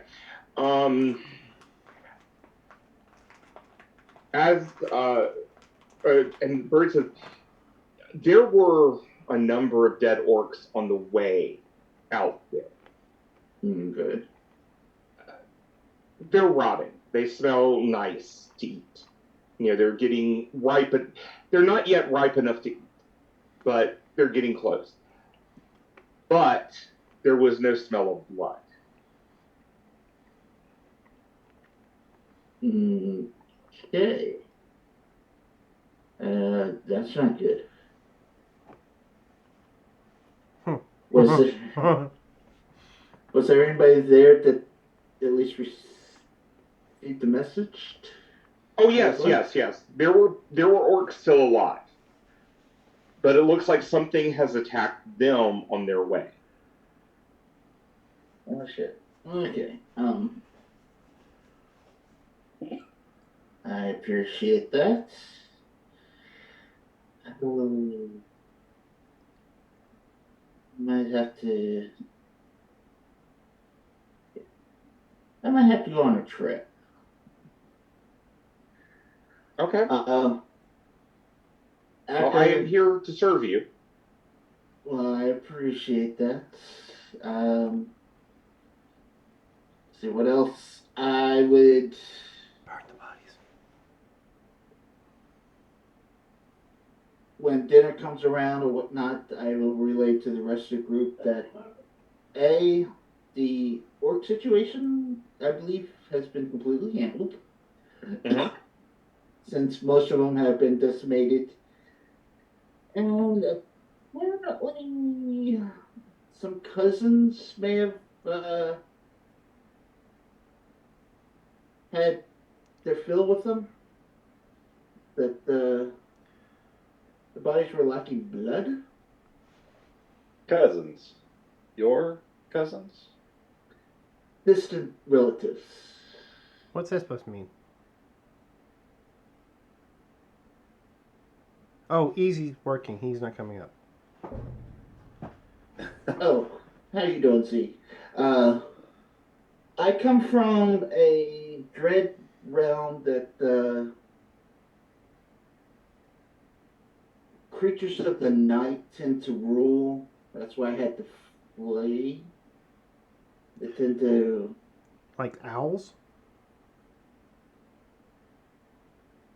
Have you heard of a vampire? Let's see. He is a wizard. Answer would be yes. I was going to roll an intelligence check. Okay. Arcana would work. Alright, yeah, I'll roll Arcana. Because he is kind of, you know... I haven't really determined whether or not he is new. If he just materialized as an opposite of Easy, or if he has some sort of history. But this is a 13. I guess we would know. Oh, yeah, okay. You have vampires as cousins? Well, the realm I'm from, everyone kind of has some kind of relation. To vampires? Well, they weren't necessarily vampires in the beginning. Sounds like a fucked up realm. It is. That's why I left. Oh, well. So what, did you invite your cousins to come here? No. Then why would they be here? I don't know, but I would like to find what was his name? Jean-Claude? Who's John Claude? Oh, He was a fellow we ran into when we got back not long before disappearing. yes. He disappeared or you disappeared? We disappeared. Oh, okay. You guys are so confusing. Before we came and found you, there was a gentleman that we met in our tavern that Just posted his picture. Oh yeah, a player remembers, but Z wasn't here for that. No, Z wasn't there. he seemed to have a Familiarity? Yes, thank you. Yeah, no, I didn't say it right either. Sorry, I'm a bit flustered with I have a feeling he may have released my location. I don't know. Well, So we I get guess- rid of the orc problem, but now we seem to have, A vampire problem. yes, an infestation. Well, I'd say that really sucks for you guys.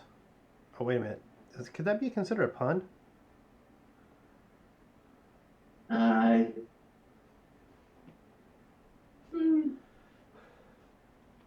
More of a dad joke? What's the... Do you have kids? Yes, I do. What's a kid? And he looks at Sue like, what's a kid? Like a baby goat? I mean... what's Yeah, that. Okay, yeah. No, I don't have any baby goats. Okay. Z is technically younger than you. Z is... Easy and Z are both rather young because they're created.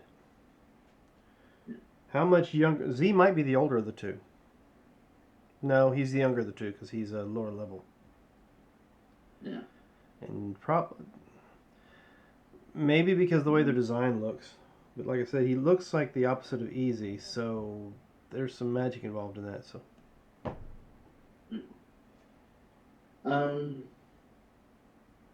Z. yeah, Would you be offended if we talked with Easy about maybe one of y'all getting a paint job? paint job. Yeah, because it's hard to tell y'all apart except for like the emblem. But Wait a minute. Your backs. Are you trying to say all autonomes look alike? What I'm saying is you were created from him, so you two definitely look alike. How many autonomes do you know? 2. So you're saying all autonomes look alike? The 2 I know, yes, look alike. That's just wrong. Well, y'all are twins.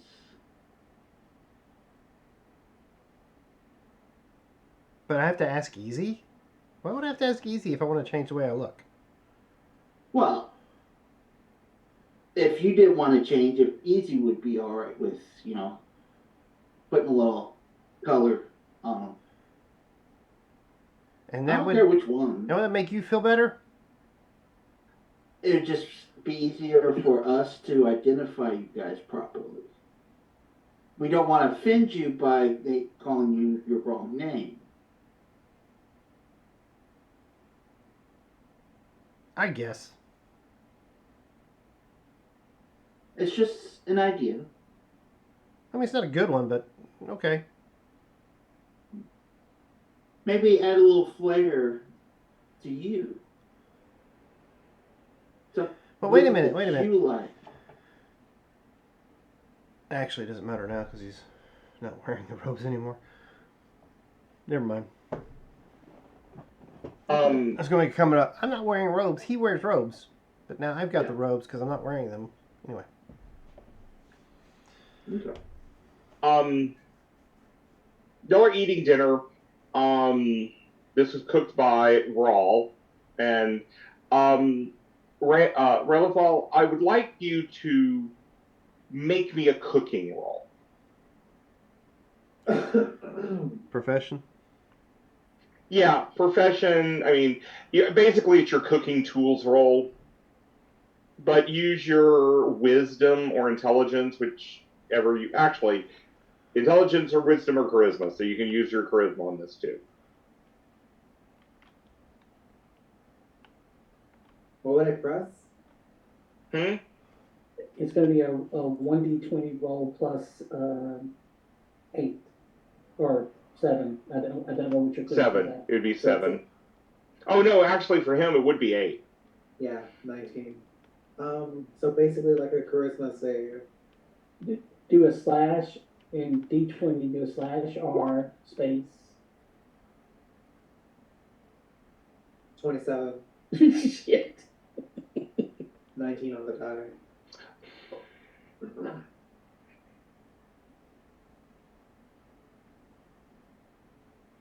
We got a good thought.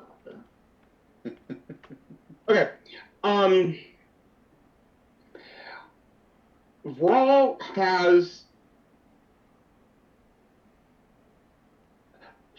Vral understands spices. Vral understands texture. You are amazed. Now you'll never probably show it, but you are amazed that a kobold has this much skill.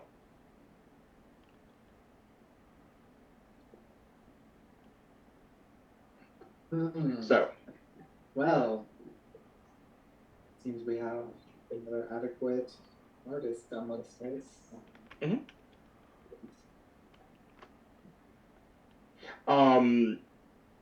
It's a shame you call yourself a cook.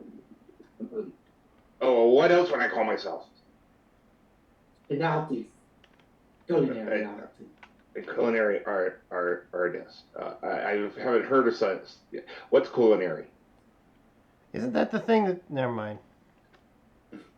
I think I need to talk to you. I mean, after this. No, never mind. I'm sure I've got the wrong thing in mind. Because I thought I heard. I thought I heard Charlotte call whatever that guy is that she was with earlier a culinary artist.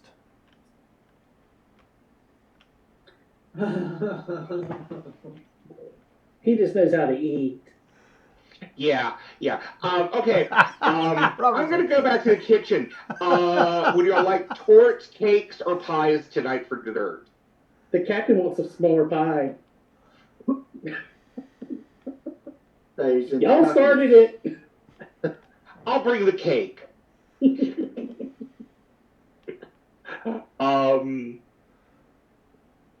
She also says, and if you're interested, there's a group of kobolds playing at the tavern tonight. What are they playing? They've been playing there the last couple of nights. I mean, we haven't had our resident bard to entertain everyone. Well, she was down in the basement. You could have gone and gotten her. You're the resident bard. She's talking about you. Oh, yes, I know. But I will go grab my one of my instruments and come back and grab the captain and go to the inn. Okay. Anyone else want to go to a tavern? I will probably go up to my room and talk to Squidward. What's Squidward's name again? Did you see that other message I sent you, Robert? Was there another one? I sent one back to you. It was after that. After your message. After the okay? Oh, okay. Sorry. I didn't know that was to me. Yes, that was to you. Yeah. Okay. So I understand your message, and it is accepted. So you're wanting to go, are you just going to use the mirror to go over there? I was just going to use the mirror to call him. Oh, okay. Yeah. Okay. Just or Rexith. Brexit. Yes. Um, apprentice. Yes. It is Yeah. good to see you. Yeah, I take it you um found the item I was seeking.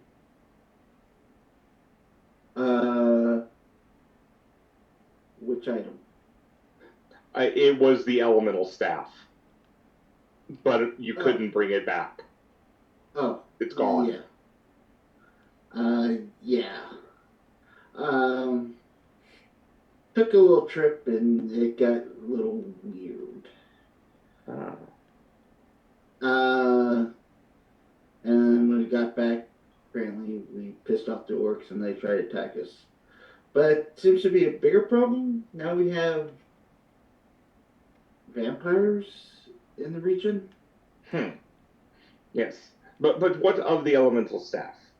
Were you able to acquire it?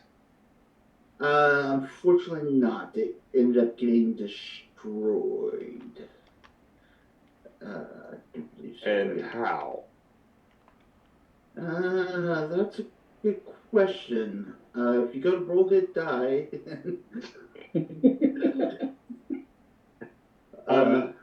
you will have to tell me well, actually, what I would like you to do is think about what happened in your journey. Well, his tendrils just. And as you do, you feel that memory just basically get copied and downloaded.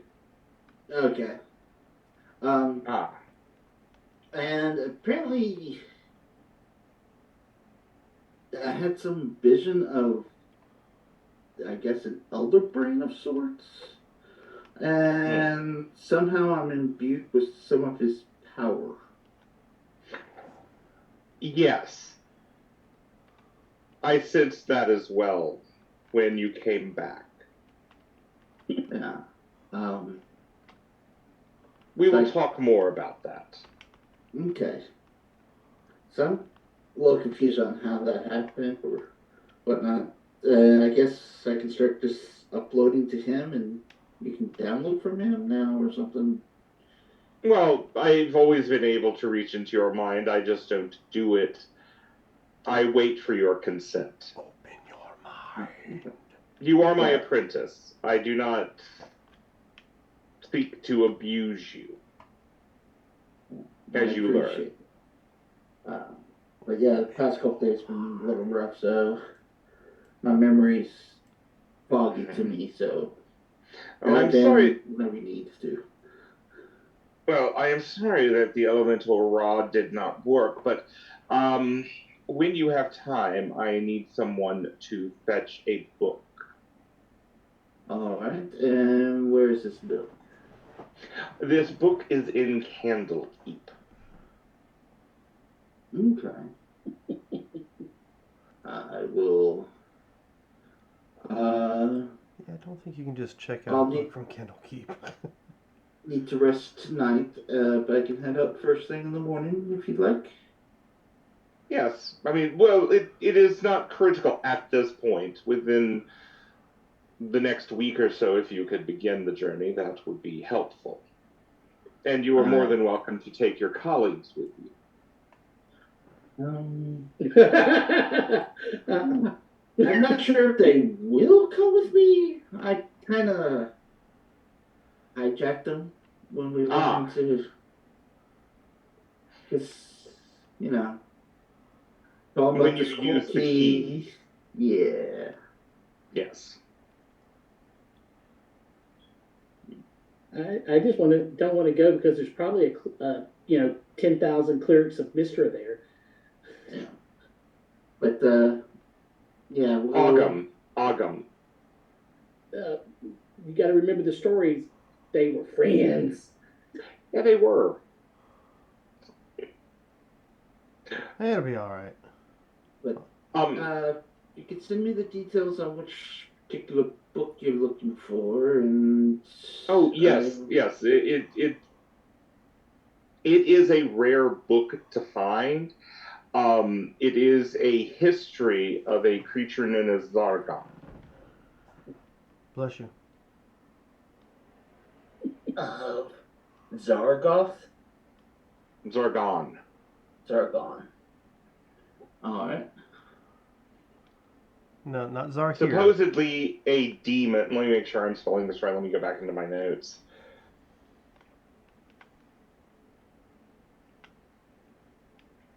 Yeah, Zargon. It is a demonic creature which supposedly was trapped within this realm. Here in Faerun? Yes.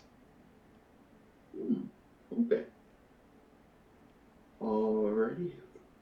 I assume the usual coinage or manipulation to get the book. Well, it is Candlekeep. You will need a book that is unique. Oh, we definitely have some of those. That will gain you entry. Yes. Now, how you get the book out of Candlekeep is a different issue altogether. I think I could find a way.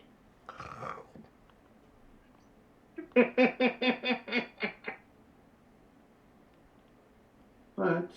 Well, I will bid you adieu, and I will reach out to you tomorrow.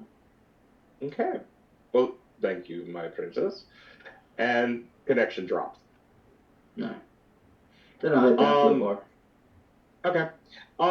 The bar, it's 5 kobolds. They are playing various instruments. They are not bad. I mean, these are not sophisticated instruments. They're not lutes and lyres. The most sophisticated one they have is a cittern. Is this like a junkyard band? Yeah, and one of them is playing a bagpipe. The rest of them are on percussion. But I mean, they have a good beat. Yeah, when I get there, I let them finish their song, and then I walk up to the stage, look at all of them until they get off the stage. Mm-hmm. You know. Oh, Miss Charlotte, need accompaniment. Yeah. Or sorry, Lady Charlotte, need accompaniment. Not at this time. Oh, okay. Let me sing one song, and then we'll play the rowdy stuff. Oh, okay. Oh no. And they go sit. And I will play the song that I came up with. You know. Yes. Yeah, because I hate for us to wake up tomorrow and half the freaking keeps committed suicide. No, not that song. That's what I said. As you play, someone comes down the stairs of the tavern. Oh, look who it is.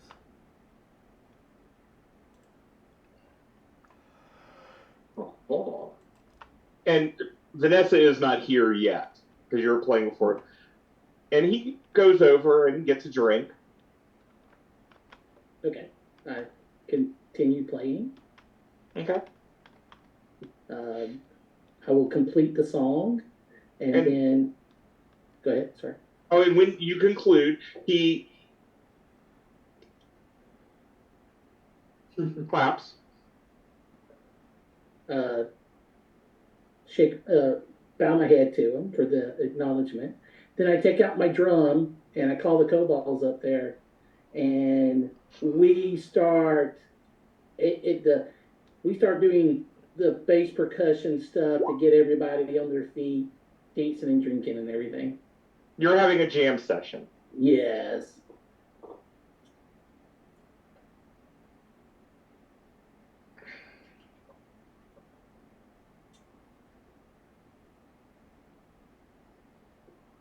After having a talk with Vanessa and about possibilities. Okay. And wave him up because he looks like a bard, I believe. Oh yes. No, he just motions now. Yes, but Sulax, what did you say? Basically just what you answered. Just after the conversation with Vanessa about this person. Mm-hmm. Vanessa comes in, and He nods to Vanessa as she enters. He turns and notices her and nods. She'll kind of raise her brow and nod to him and go sit down with Sulax. Okay.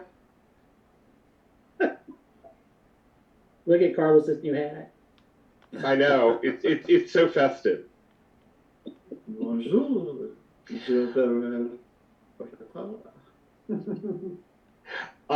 Okay. You play.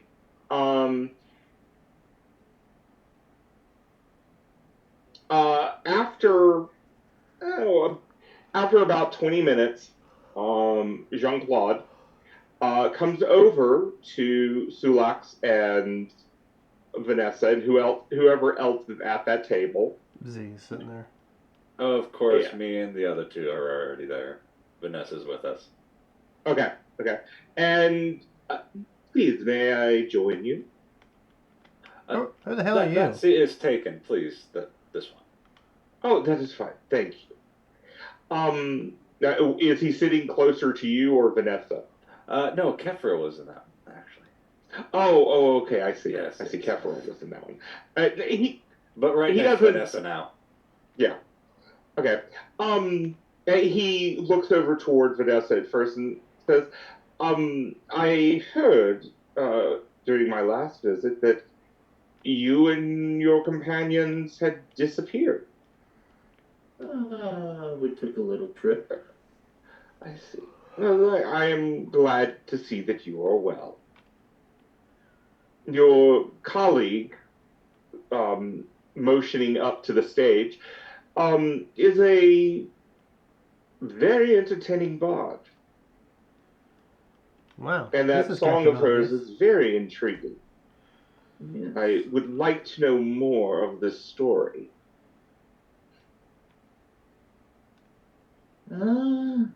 What is her song? Which story is it about? Oh, it's about the guy whose whose soon-to-be bride was fed black pudding and disintegrated, and The sister of the sister pretended to be her, and he did something really nasty to her. I'm surprised to see you here. I thought you were just passing through.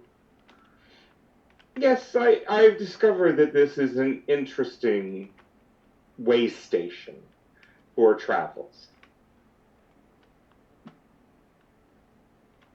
You have a wonderful tavern here. The locals are hospitable.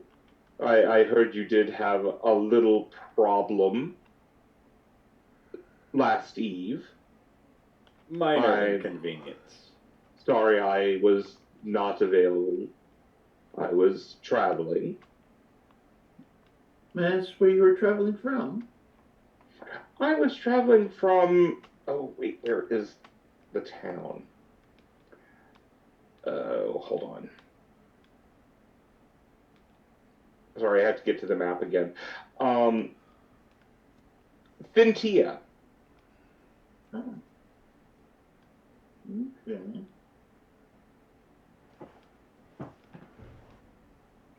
Yeah. And how's that doing there? It is a town. It is one of the few places on the Moon Sea that does not have weather so severe to impact them heavily. And they do as they have done. And, I mean, he's just kind of like, they're doing. they're okay. Okay. They're fine. Are they still worrying about the whole coming in Ublave or whatever was going on there a while back? Or is that calmed down? Ublave. Unfortunately, I am not familiar with this individual. His life goes on. Oodle-dee. Must be good then. Oodle-da. No, we were there a little while back. There was word of the Queen of Desolation coming to town or something along those lines. Ah, I see. And what is this for? Okay. When he says, I don't know this Ublave, you have a feeling he might. When he's talking about Ventia, it's just casual. It's just, they're doing. He's not lying. It's just, it's a town. Well, the name You think she so- dropped. Go ahead. Yeah, but you have this feeling that he knows the name Ublave. Well, when I mentioned Thud, he's the Minotaur who owns the tavern there, Mm-hmm. the inn, and he kind of. Oh, which inn is it?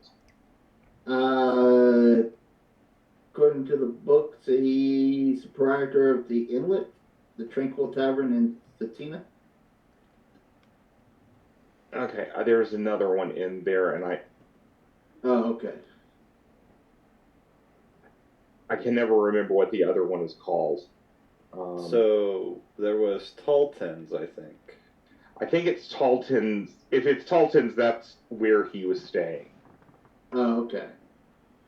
I was just trying to see if he was lying about being in Satina, mainly. Yeah.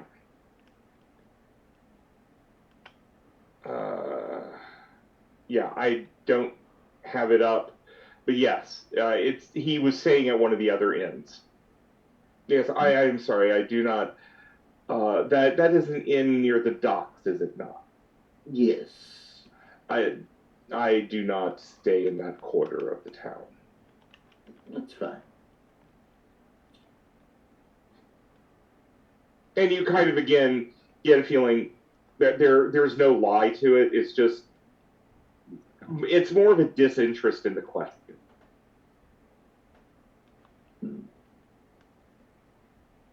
And I mean, I'll leave your insight roll for right now as you keep talking to him. Okay. Do, do, do, do, do.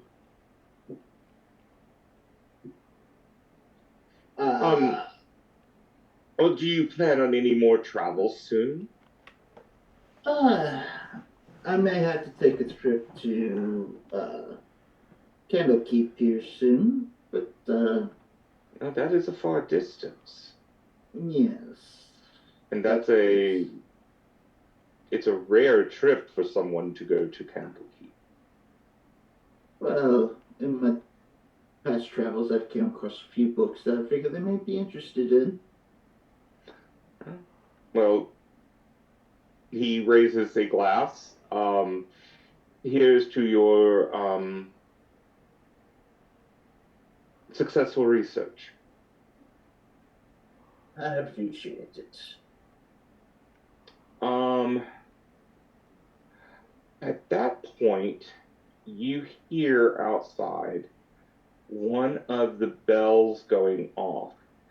You have in the Dragon's Nest one main bell that is like the city alert, but this is a bell coming from your main gate, which right now is up.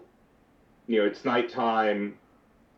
Unless a traveler comes, the drawbridge is up, the portcullises are down. And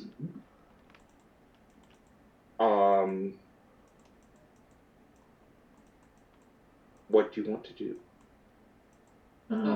I stop singing and start running to the gate. See if they're under attack again. Okay, you are met about here by one of the guards, and Lady Charlotte, there is someone outside the gate that has asked to see you. Oh, okay. And I will make sure that I use my hat of disguise and make sure that I'm presentable. Okay. Okay. Do you go up to the battlement to look yes. down? Okay.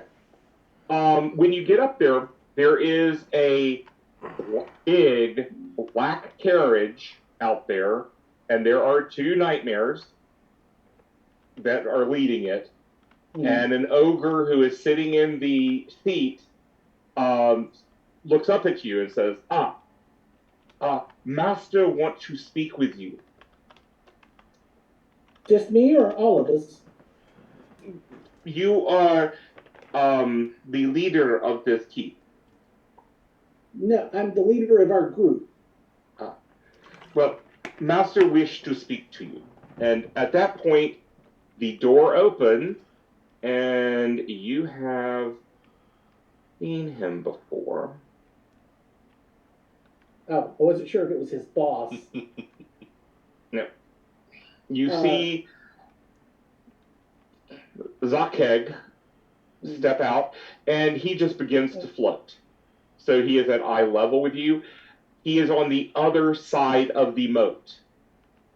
He is not crossed. I bow to him. Greetings, Lady Charlotte. I have been dispatched by his most dark eminence, the King in Copper, with a message. And he holds out a scroll, and it just floats over to you. I take it, and I will unroll it and read it. Okay. As you read it, he speaks the words that are on it as well. He doesn't say, I, the King in Copper, but the King in Copper respects your repelling of the orcs the previous night. They had ventured beyond their boundary, and he acknowledges your skill. At this time, he is willing to accept your presence in his realm. Great, we just got invited by a fucking witch. And he asks that you formalize a treaty for the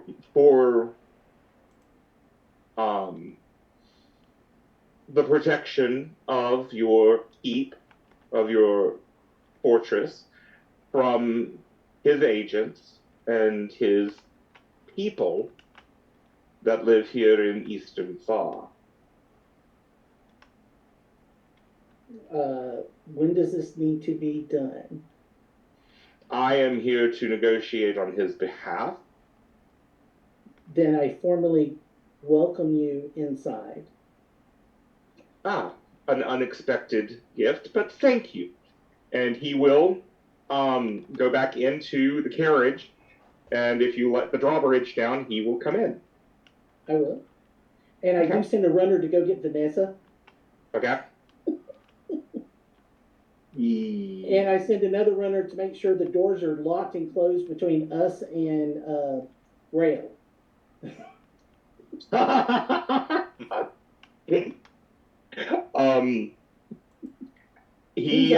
vampire. He comes in, he steps out. I do not need to spend the night here if this would make your people uncomfortable. It would probably be safer for yourself not to spend the night. I see. We found a new companion that does not seem to like the undead. It is quite all right. There are many that have that feeling. But we can begin the negotiations tonight if you wish, or I can return in the morrow. Tonight would be better. So I head toward our conference room, and I will ask the others if they wish to join to come join. Okay. Well, the runner definitely. Except for Rail, and probably EZ because he's Easy's distracting Rail. Easy's still working on stuff. He's gotten himself into a zone. So, but Z's other than making the wine he's just made and brought to share with everybody, is not really doing much. Okay. I figured after dinner that I'd be comparing notes with the kobold. And how you say cooker. The interesting thing is the kitchen was designed for a cobalt-sized cook. Oh, shit. So you But just there run is out of actually wines. another big kitchen over at the tavern. Oh, thanks a lot. But yeah, there is another big kitchen on premise. Let's see. He follows you. The ogre that is his thrall, not vampire thrall, just thrall, stays back with the carriage, Okay. and he manages the horses.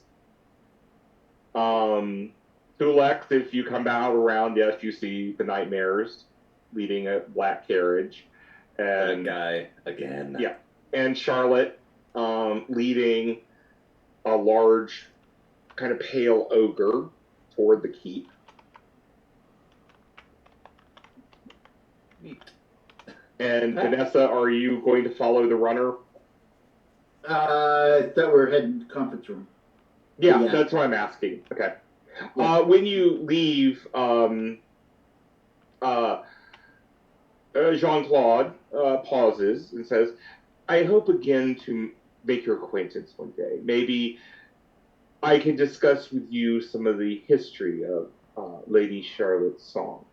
And he bends, and he doesn't kiss you on the hand because that's not it's even in Faerun, this is still a little archaic, but he just brings his lips close to your hand, not actually touching. It's more of an archaic gesture. Yeah. So. I will nod to him, and perhaps one day, yes. But I have business. And I'll just kind of eye him as I leave, like, who is this fucker and why don't I trust him? He's family. Zakheg looks around and talks with Charlotte as he goes in. He is showing appreciation of the construction of this fortress.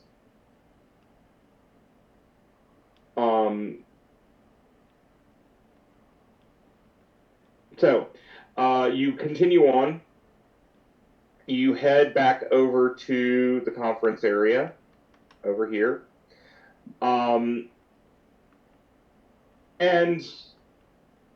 he sits at one head of the table, and I take it you sit at the other end?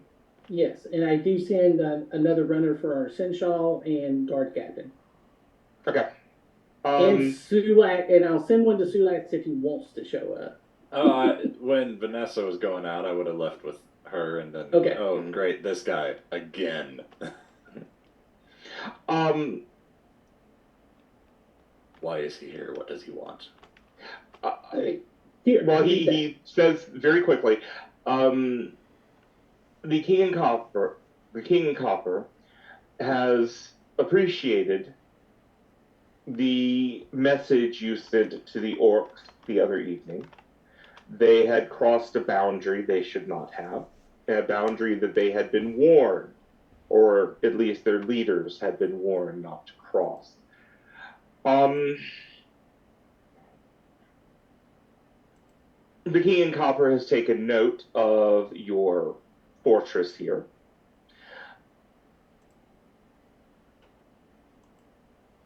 He stops for a second and says, he did not give the order to see this place razed to the ground,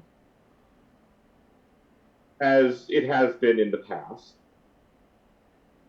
But he has decided to extend an offer to you to And again, he's looking like he doesn't understand what he's about to say. That he's never had to say this. That he has extended you the honor of becoming a vassal-free city within his lands of Thar. And what does he ask in return? He has asked only a minor tribute. And again, you're getting this feeling that, he's like, this is... It's not there's burn a it to the disconnect. ground. This is Yeah, the opposite it's not... of burn it to the ground. Right. I mean, he's allowing living people in our land. These are living people. They should be food. This should be cattle, not an ally. He is. I am here to negotiate that, but he asks for only a trifling 5,000 per year in tribute. And Vanessa, you can also just see it. It's like, where are the virgins? Where are the people we're supposed to feed on? Why no blood sacrifice? Yeah, where's the blood sacrifice? Because with traffic, it brings people that you can get off the road. Yes. If this is something he has never done before, is it because he fears our army? Even I'm looking at you and going... He takes a double Why take would and you goes, say that? You have an army? No. You have some forces, and you have done a admirable job finding allies, but you have no army. And remember, he has all those burial grounds. That's an army. Right. 5,000 a year to pay tribute to the King of Copper. I agree. I understand what you are saying, and I will be honest. I was shocked when I was given this message to deliver. I expected that this place would be razed to the ground and all of your blood leaded. But that is not what happened.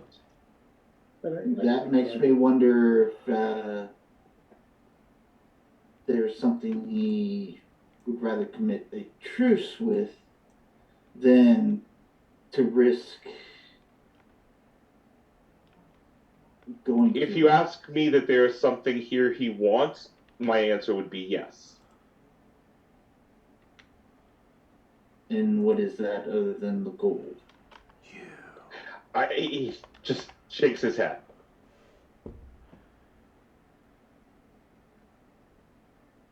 You kind of see in his eyes, though, if I knew that, he would try to get it. yeah, I mean, this is a chaotic, evil person. If he knew what it was, he wouldn't be sitting here talking with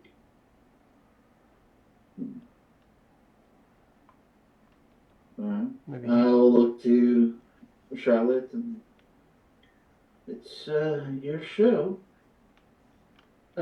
So this is my counter offer with that, or the negotiations will take place. Yes. The road that we build to get the town started, because we do need transportation to allow people to come here, and we've been working on that. There will be no feeding upon the road. If people go off the road, that's their... And we will even put signs to tell people not to go off the road. But we actually have to get people here and not allow your brethren free reign and scare everyone off. There are trade routes. I have been authorized to grant that request. And you can see his lips are tight. Yes, as he says it. it's almost like it was painful. Yeah, it's almost like they actually thought of that, you know. And I'm now honor bound to say yes to it. And your brethren and his followers, unless we do not pay the tribute, have no rights into the city. However large it may build. Then define your city. And I look, pull out the map, and The area within the moat. it's not we will build bigger than that, and you know that. The farm grounds amongst the city would be off limits as well, because they would be part of it. Any citizen who considers themselves part of the city, their homes are under the city. That's why I ask for a Clear cut delineation. Roll up the map and figure go 3-4 miles past where our cave of our dragon. I mean, he just looks at you and says no, because our people live in these areas. They exist within these areas. You must understand there are burial mounds all through this area, many of which have never been disturbed. Well, why does those burial mounds up to us? Well, it is what you might do to them. Well, we know not to do anything to them. Yes. We know to leave them be. Yes, that is why a radius of 3 miles, though, is non-negotiable on this. Because you would inevitably dig into one of these.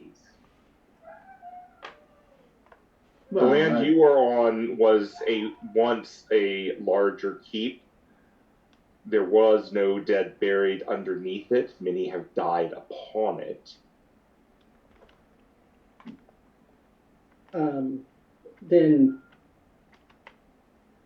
what is reasonable not to touch the burial grounds, looking at the map?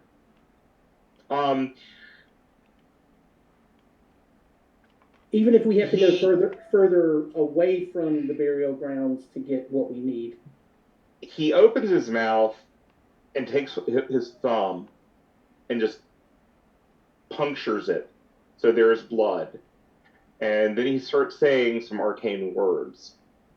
And the blood just drips onto your map and begins to roll over it. And it starts leaving pinpricks all over the place. And not just pinpricks, but huge blotches where there are obviously something. And he just says, if you notice, about a mile around your feet, there are no burial mounds. So it seems like this is our restriction and our build that we can do. So this is what we asked for. And of course, the free passage on the roads. I look at the two of them and the Seneschal and the guard captain. Anything else? Go ahead. Oh, you can use the map to also plan your road, so you will not damage a burial mound. Okay. Are there any burial mounds over by our dragon cave? He's like 2 miles out, so... There are some, but not where the dragon is. Or if it is, it's much lower than where he is. Okay.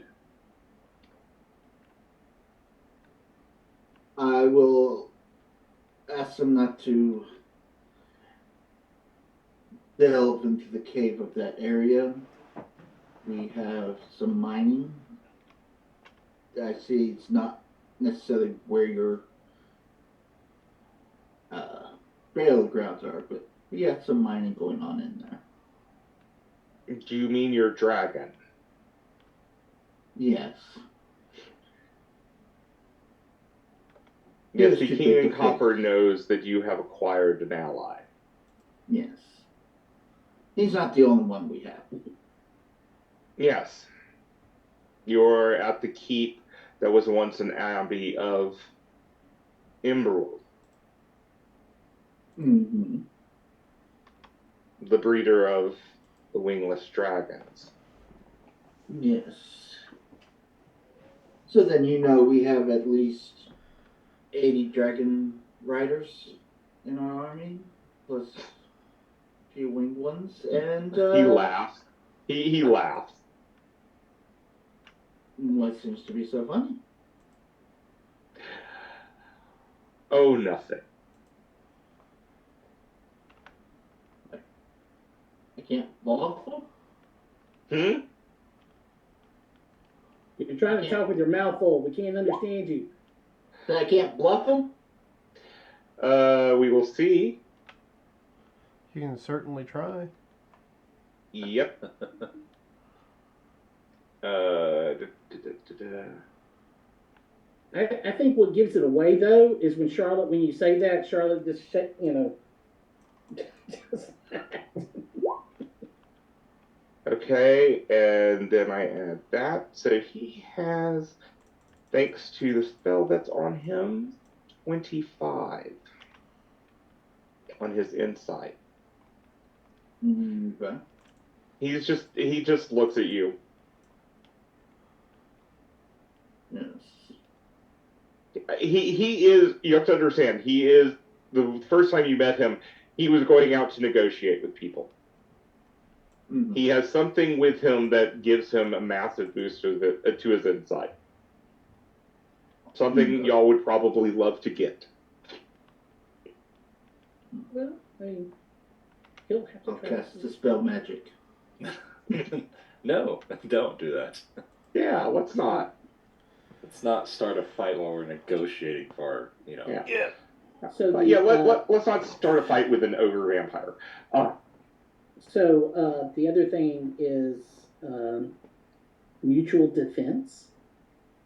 So if the King of Copper calls upon us, we will help him. If we call upon the King of Copper, he will provide some troops. Yes. And, well, I will say this. Any force foolish enough to attack in this land is already put at risk. Understood. Anything else, ladies and gentlemen? Yeah. Look at this. And basically, if you hadn't figured out, the vampire attacks Him. were because the orcs were trespassing. Right. Gotcha. I would like to see it that any individual that is part of our city, if they are caught out, they are not killed. Preferably. If you need to feed on them, they are fed upon, but not killed. Feed but don't drink. Good point. He actually looks at you and, will there be an insignia that shows they are from your city? I would assume we would just, kind of tap or show whatever thing we are wearing so the Imbrandal Dragon doesn't attack us on sight. Yeah. So y'all have a sigil that incorporates the holy symbol of Imbrandul. Yeah. He's like, if they are he actually is. Yeah, he's actually shocked that you asked something like that and he even said that they could be fed on. So you actually got him off guard on that question. And he says, an intriguing prospect. This was not discussed before, but I am sure that the King in Copper would agree to such a congenial term. Now, I would not like to see people being coaxed off the road or charmed off the road. That is understood.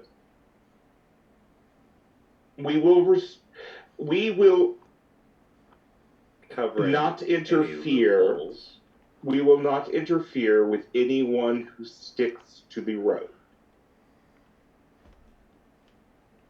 or excuse me, who follows and maintains the path of the road. Yes. That includes certain sites that we will draw upon that gives you another map that that would have to be for rest sites. It would be considered part of the road. Okay, Yes. I just wanted to make sure. Truthfully, y'all aren't going to need rest sites. It's only going to take an hour and a half to get from your place over to the main road. Gotcha. Yeah, it's not that far. Yeah, we're gonna fucking build fences. Oh yeah. Don't go off the road. You are fair game if you do. Well, they're fair game, but they will not die. No, only our citizens. Yes. Yeah, of course, our citizens. That's I mean, what I mean. visitors, who cares? If they're stupid enough to walk off the road after they see the sign, We'll have a gift shop. Yeah. Just little pendants Uh, for sale. One gold to each. go along with the feeding the pond, we would ask that you would bring the individual that is fed upon back to the drawbridge. road. Yeah, or road. Or that they to can the be road. found. Yeah. So that means we'll have to have a roving guard going up and down the road every few hours or so to make sure no one's been eaten. But Is this then agreeable? I look at my Sinshaw and I look at the guard captain. Anything from you two? They're fine. Okay. So it's agreed upon. I reach into my bag and go, let's see, here's for 8 years. And hand him over the my bracelet. What he does is he pulls out a scroll, and written on it are all the terms of the negotiation. Damn, that was fast. And he signs his name and I turns go, it to you. Excuse me. I open his mouth up and sign my name. Oh, he just licks his lip after that. You do that, I'll cut my finger. I'll bear Yes. my own fangs and do the same. Okay. Just in case if you didn't know I was part pirate. And Z uses some oil. No, Z just looks at you all funny like, what the fuck are y'all doing?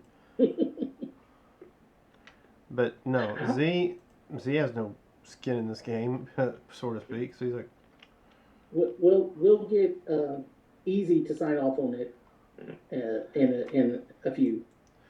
oh, Yeah. do you mean to go get him? I don't know if Please. he'll come. Okay. Yeah. And it'll take a few minutes and Easy will come back up. What's going on? We're negotiating a treaty with the King of Copper to allow us to stay in this land without repercussion from the king. We are a vassal-free city, as it were, as of this negotiation. So why am I here? You need to sign the agreement. And for Sulax, this also means, if a group from Kefis comes to try to evict y'all, They can't. So So not anymore. the tip of Easy's finger just kind of Now we like can get rid of Bane, Asmodeus. It's fine. the tip of his Easy's finger just kind of peels back and you just Easy. Okay. Thank you. Did those terms look agreeable? Easy? I didn't read it. Oh, all right. You guys negotiated this. I'm busy working. Yeah. What about our newest member? Do you really want him to? Good we will point. take it. You can take it to him to sign. I have no idea where they're at. Where are they? Who are you looking for? Oh, You know what? They just showed up. They're Rail was down in the shop a minute ago, but I mean, when he's probably on his way somewhere else, because I'm not down there anymore, working on his glasses. I was in the kitchen after dinner, hanging out with the kobold. How long has it So been? we got lucky. Okay, we will go get our final member and get it signed. So I will head to the Kitchen. to the kitchen and go, well, since you are now part of our band of adventurers, we do. Here, sign this contract in blood, like half the other people have Own the done. keep. By the way, the vampire did not sign it in blood. But I was just he was following like, the y'all were others. doing it. It's like, okay. He used blood and other things, so I thought he was signing it in blood. Well, he used that so he could show you something. Right. That was just a spell. So You guys signed it all there's in a blood. king that owns most of this land, and we have negotiated the terms with this king to become a non-vassal city-state, and he will not destroy the keep. Since you need a place to stay, and we want you as part of our group, we would like you to sign this charter with him. What manner of vagabonds are these? A king A king of what? of the undead. I cannot be part of these. The undead, they are my mortal enemy. Oh, okay, then never mind. You're on your own. Bye. Good evening. Okay. Oh shit! How do I get him to not kill Rail every time he walks outside? I go back and go. He is not part of it, but he is a member of the city. Hand him the that and the bracelet, Okay. and go. That's for 8 years. I am impressed. And I go, your I don't know if this would work, but your presence here is revoked. It does not work, but Damn, um, thought it was a good idea. yes. I will say this: I will never enter here. I will never enter here without your permission. Insight. I take him at his word. 18. Yeah.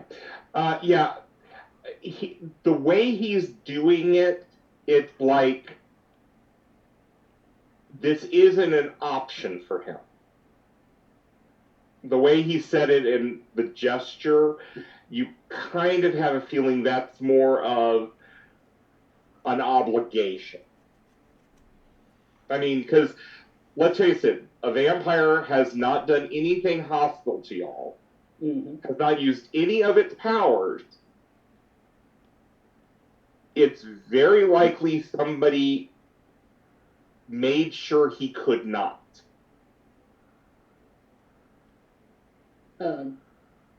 I would ask that you not go by the tavern as you leave. That's just fine.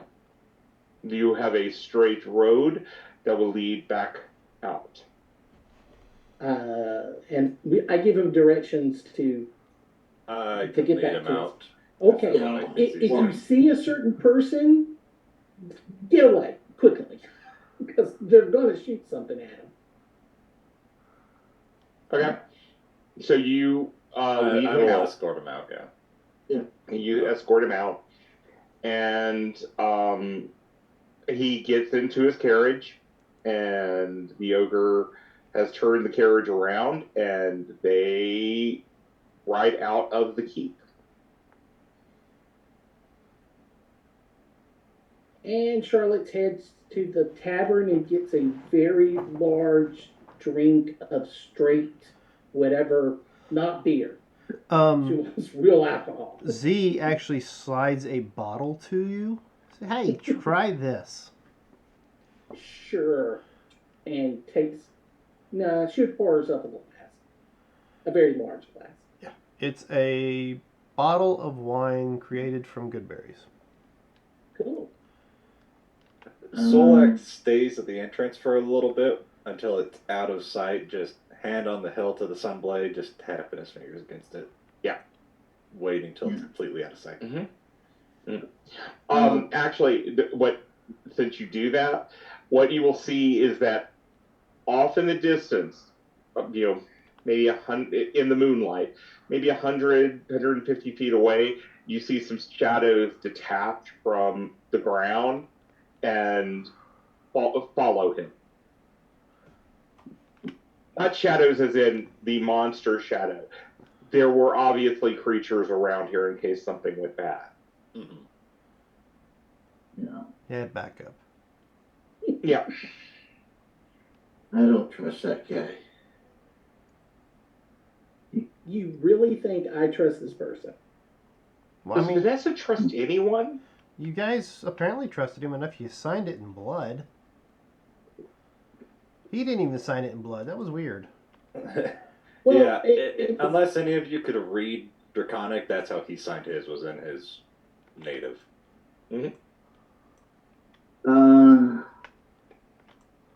Perhaps you could check in with.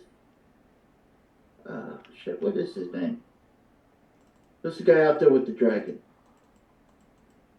Grumblespine?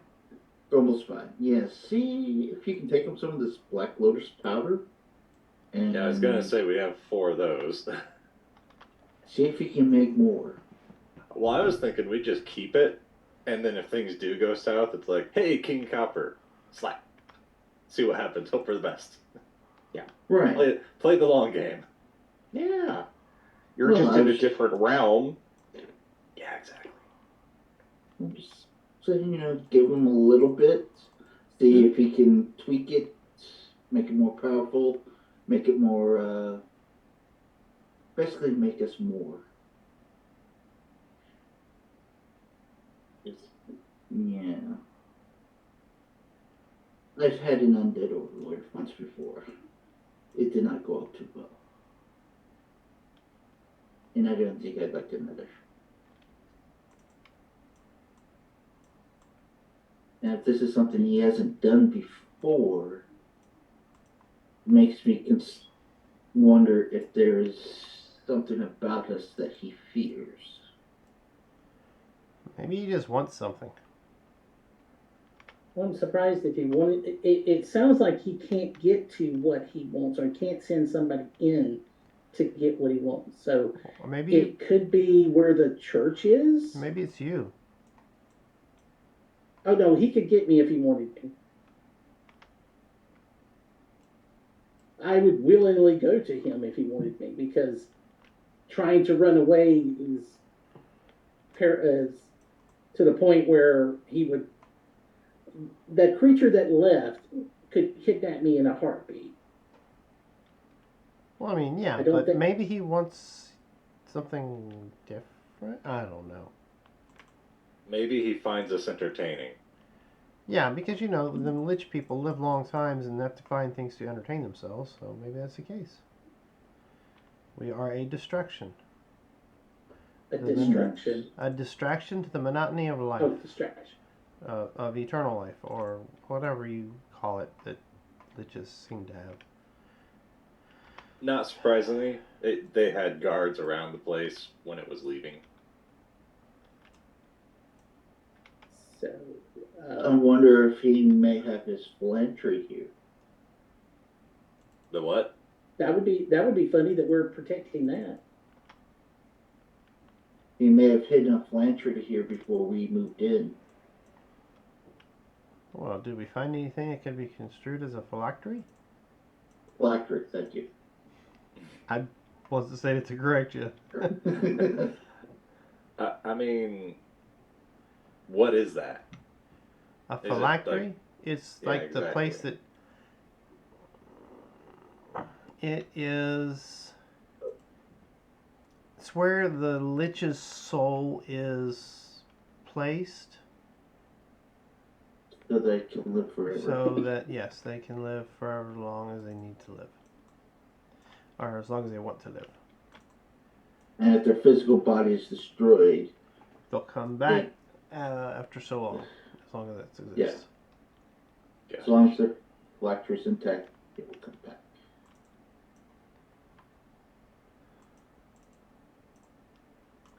Well, good news is if Kefis decides that, it doesn't like us, we have the backing of this Lich in our defense, since we are now a free city. You mean the fact that if you go to the city, they might not like you being there? Why would that be? Because, Asmodeus, don't you now hate them and they hate you? I don't think they hate me, and I do hate their religion, yes. But, no, I think I just, with one of those things, I may have upset a certain powerful devil. Oh, devil, okay. Yeah, that's most likely part of it, but who knows? I don't think it's them themselves as much as it is something just decided it didn't like me when it woke up. Well, just wait until we have a follower of mystery here. Is that going to be an issue? What? Follower of mystery? Oh, I mean, that or the beauty god. no, Saloon, not Salune. Saloon, I know the what I'm goddess of the saying. moon. I know what I'm saying. Okay.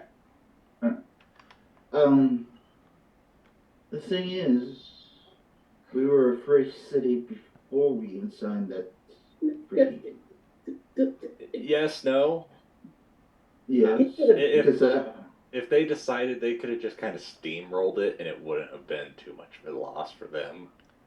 Because whoever they would have killed, they could have just brought back. I'm pretty sure is how they would work. And the fact that I think we may be because we are now in place, and we can become a city and have a lot more land and ability around us, that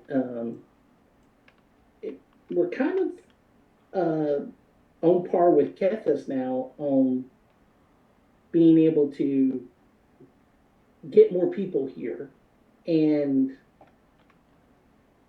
they might not be happy about that.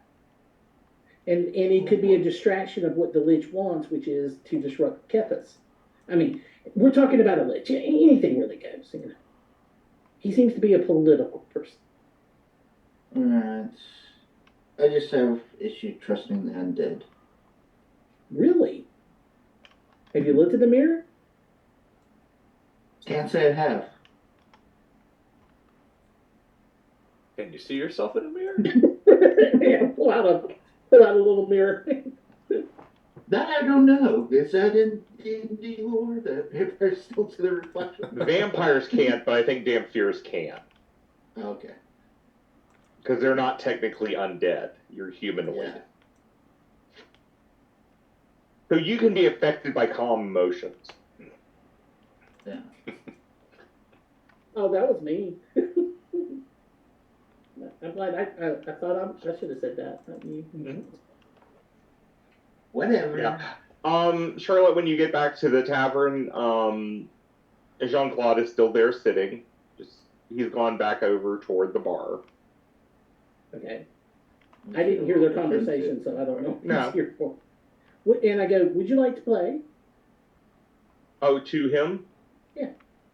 I am sorry. I am not a musician of your caliber. And I go, and neither are these, but they still like to play. Yes, but yeah, and they are entertaining. But I will let you. So I grab the kobolds and I go, go entertain us again. And I grab the captain and we will dance. Okay. You can dance if you want to. Leave your friends behind. and then I will continue to drink that wine that was given to me. It's very tasty. Mm-hmm. It is very tasty. And Carlos, you are with Brawl. Brawl actually has a cookbook that she keeps her recipes in. It's kind of like her spell book. You also find that she has certain little scones and things she makes that seem to be very hearty, nutritious, like they're almost a day's food ration. So she is a good cook. So, and I think like you, she has some, huh? Unfortunate. Yeah. Do you have the chef feat? Yes. Or You background. find. Okay. There's also a feat about Okay. cooking. So you share a lot of similarities. And so she's also very excited about the food that she cooks is radically different than the food you cook. Think of hers more like Northern Indian. And yours is French. So you're very different in terms of what you cook. I definitely appreciate that. Yeah. So yeah, for everyone else, y'all have been enduring lots of curries and other things. But she gets to know your spice tolerance. Well, So. at least we don't have any Italian cooks. We're fine. I mean, Z and Easy would be fine, but the rest of you guys would be fat. Yeah. And you also don't have, a cook that requires a rat pulling its hair. Just don't look under my hat. Yeah. You just Okay. thought. Well, it's 10:53, Mm-hmm. so next week we will continue because this way, Charlotte, you can get over to Hallberg and get your training. And actually, we'll do some of that. We may do some of that offline, but then wrap it up in game. And Thulax and whoever else can go to the Festival of Fire for Asmodeus. And y'all can tell me if there's anything else y'all want to do. Y'all have all these caves underneath that y'all can explore. I don't know. I suddenly feel like taking a nightly walk outside in the dark, alone, vulnerable. Smite, Oh, smite, I smite, am smite. vulnerable. Look at me. Zap. It'd be such a shame if some big monster attacks me right now. Vanessa. Oh, bury your neck.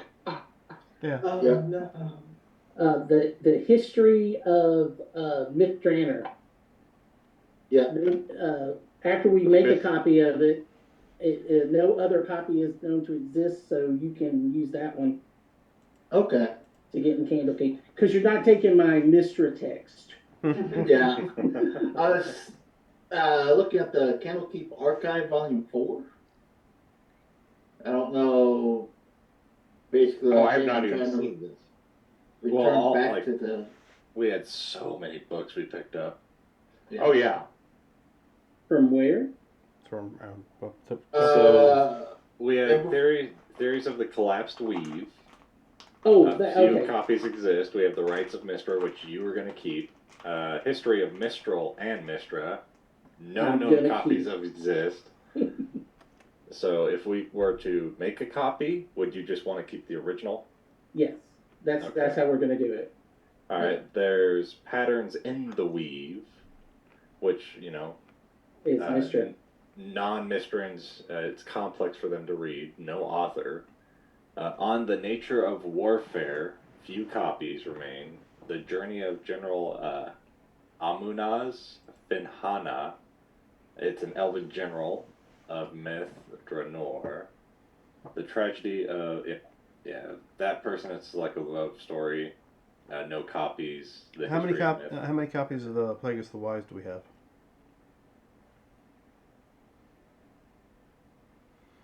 Never mind.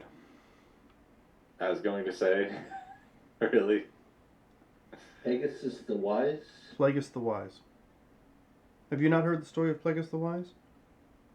No, and I'm afraid you're going to try to tell us.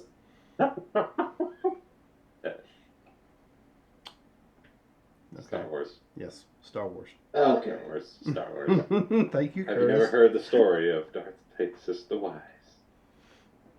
Or something like that. But yes, we have Dissecting Mythal as well, which is... Do we have any spell books that are not being used? Or Oh no, all the Yes. spell books are in the tower. Yeah, like this, like what I have right here is just simple stuff that we kept. All right, so The Z, Golden Grimoire, Holy Wizard Spinning. Spellbooks, and commentaries by Sullivan Tregiskis.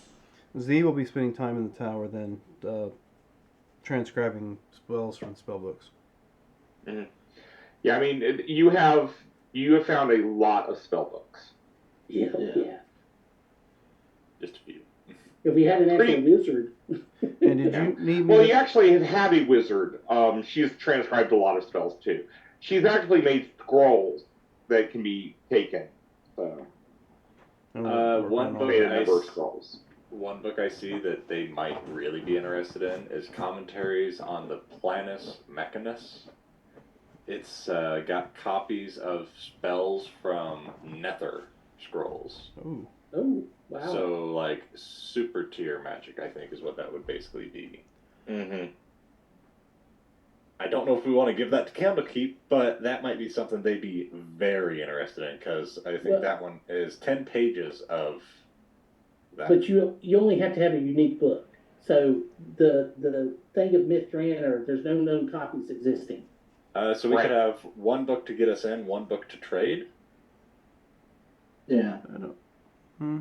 Well, we have this book, and I thought, well, hey, that's supposed to be Candlekeep's. Maybe I can say, hey, found one of your books, I'd like to return it. That deal. You do And you, it's then- your mission. Well- But I'm fine Does with anyone however it want to turns out. know? so Well, what? it's kind of a general question. Is that book good enough to get us in, or? I mean, I was not terribly far away from Candlekeep, but that was a long time ago. I also think that if Candlekeep didn't make a back of their books, I'd be surprised. Yeah. I'm basically saying Library of Alexandria. Yeah. All right. So, well, so I don't think the Candlekeep book they would have a copy of it. Is what I'm trying to say. It's Okay. literally an archived volume of something of theirs. Yeah. Okay. Well, we'll figure out, and next Friday, our viewers will be able to see what happens. Plus, we'll Mhm. discuss some between now and then. If you can't wait till Friday for your tabletop RPG fix, you can join us Wednesday night for our organized play, and of course, you can also join us on Thursday for when With Power Comes, our Mutants and Masterminds game, or Mutants and Armadillos, however you want to look at it. It's getting interesting and a tad bit chaotic there as well. But remember, well, first of all, thanks for joining us.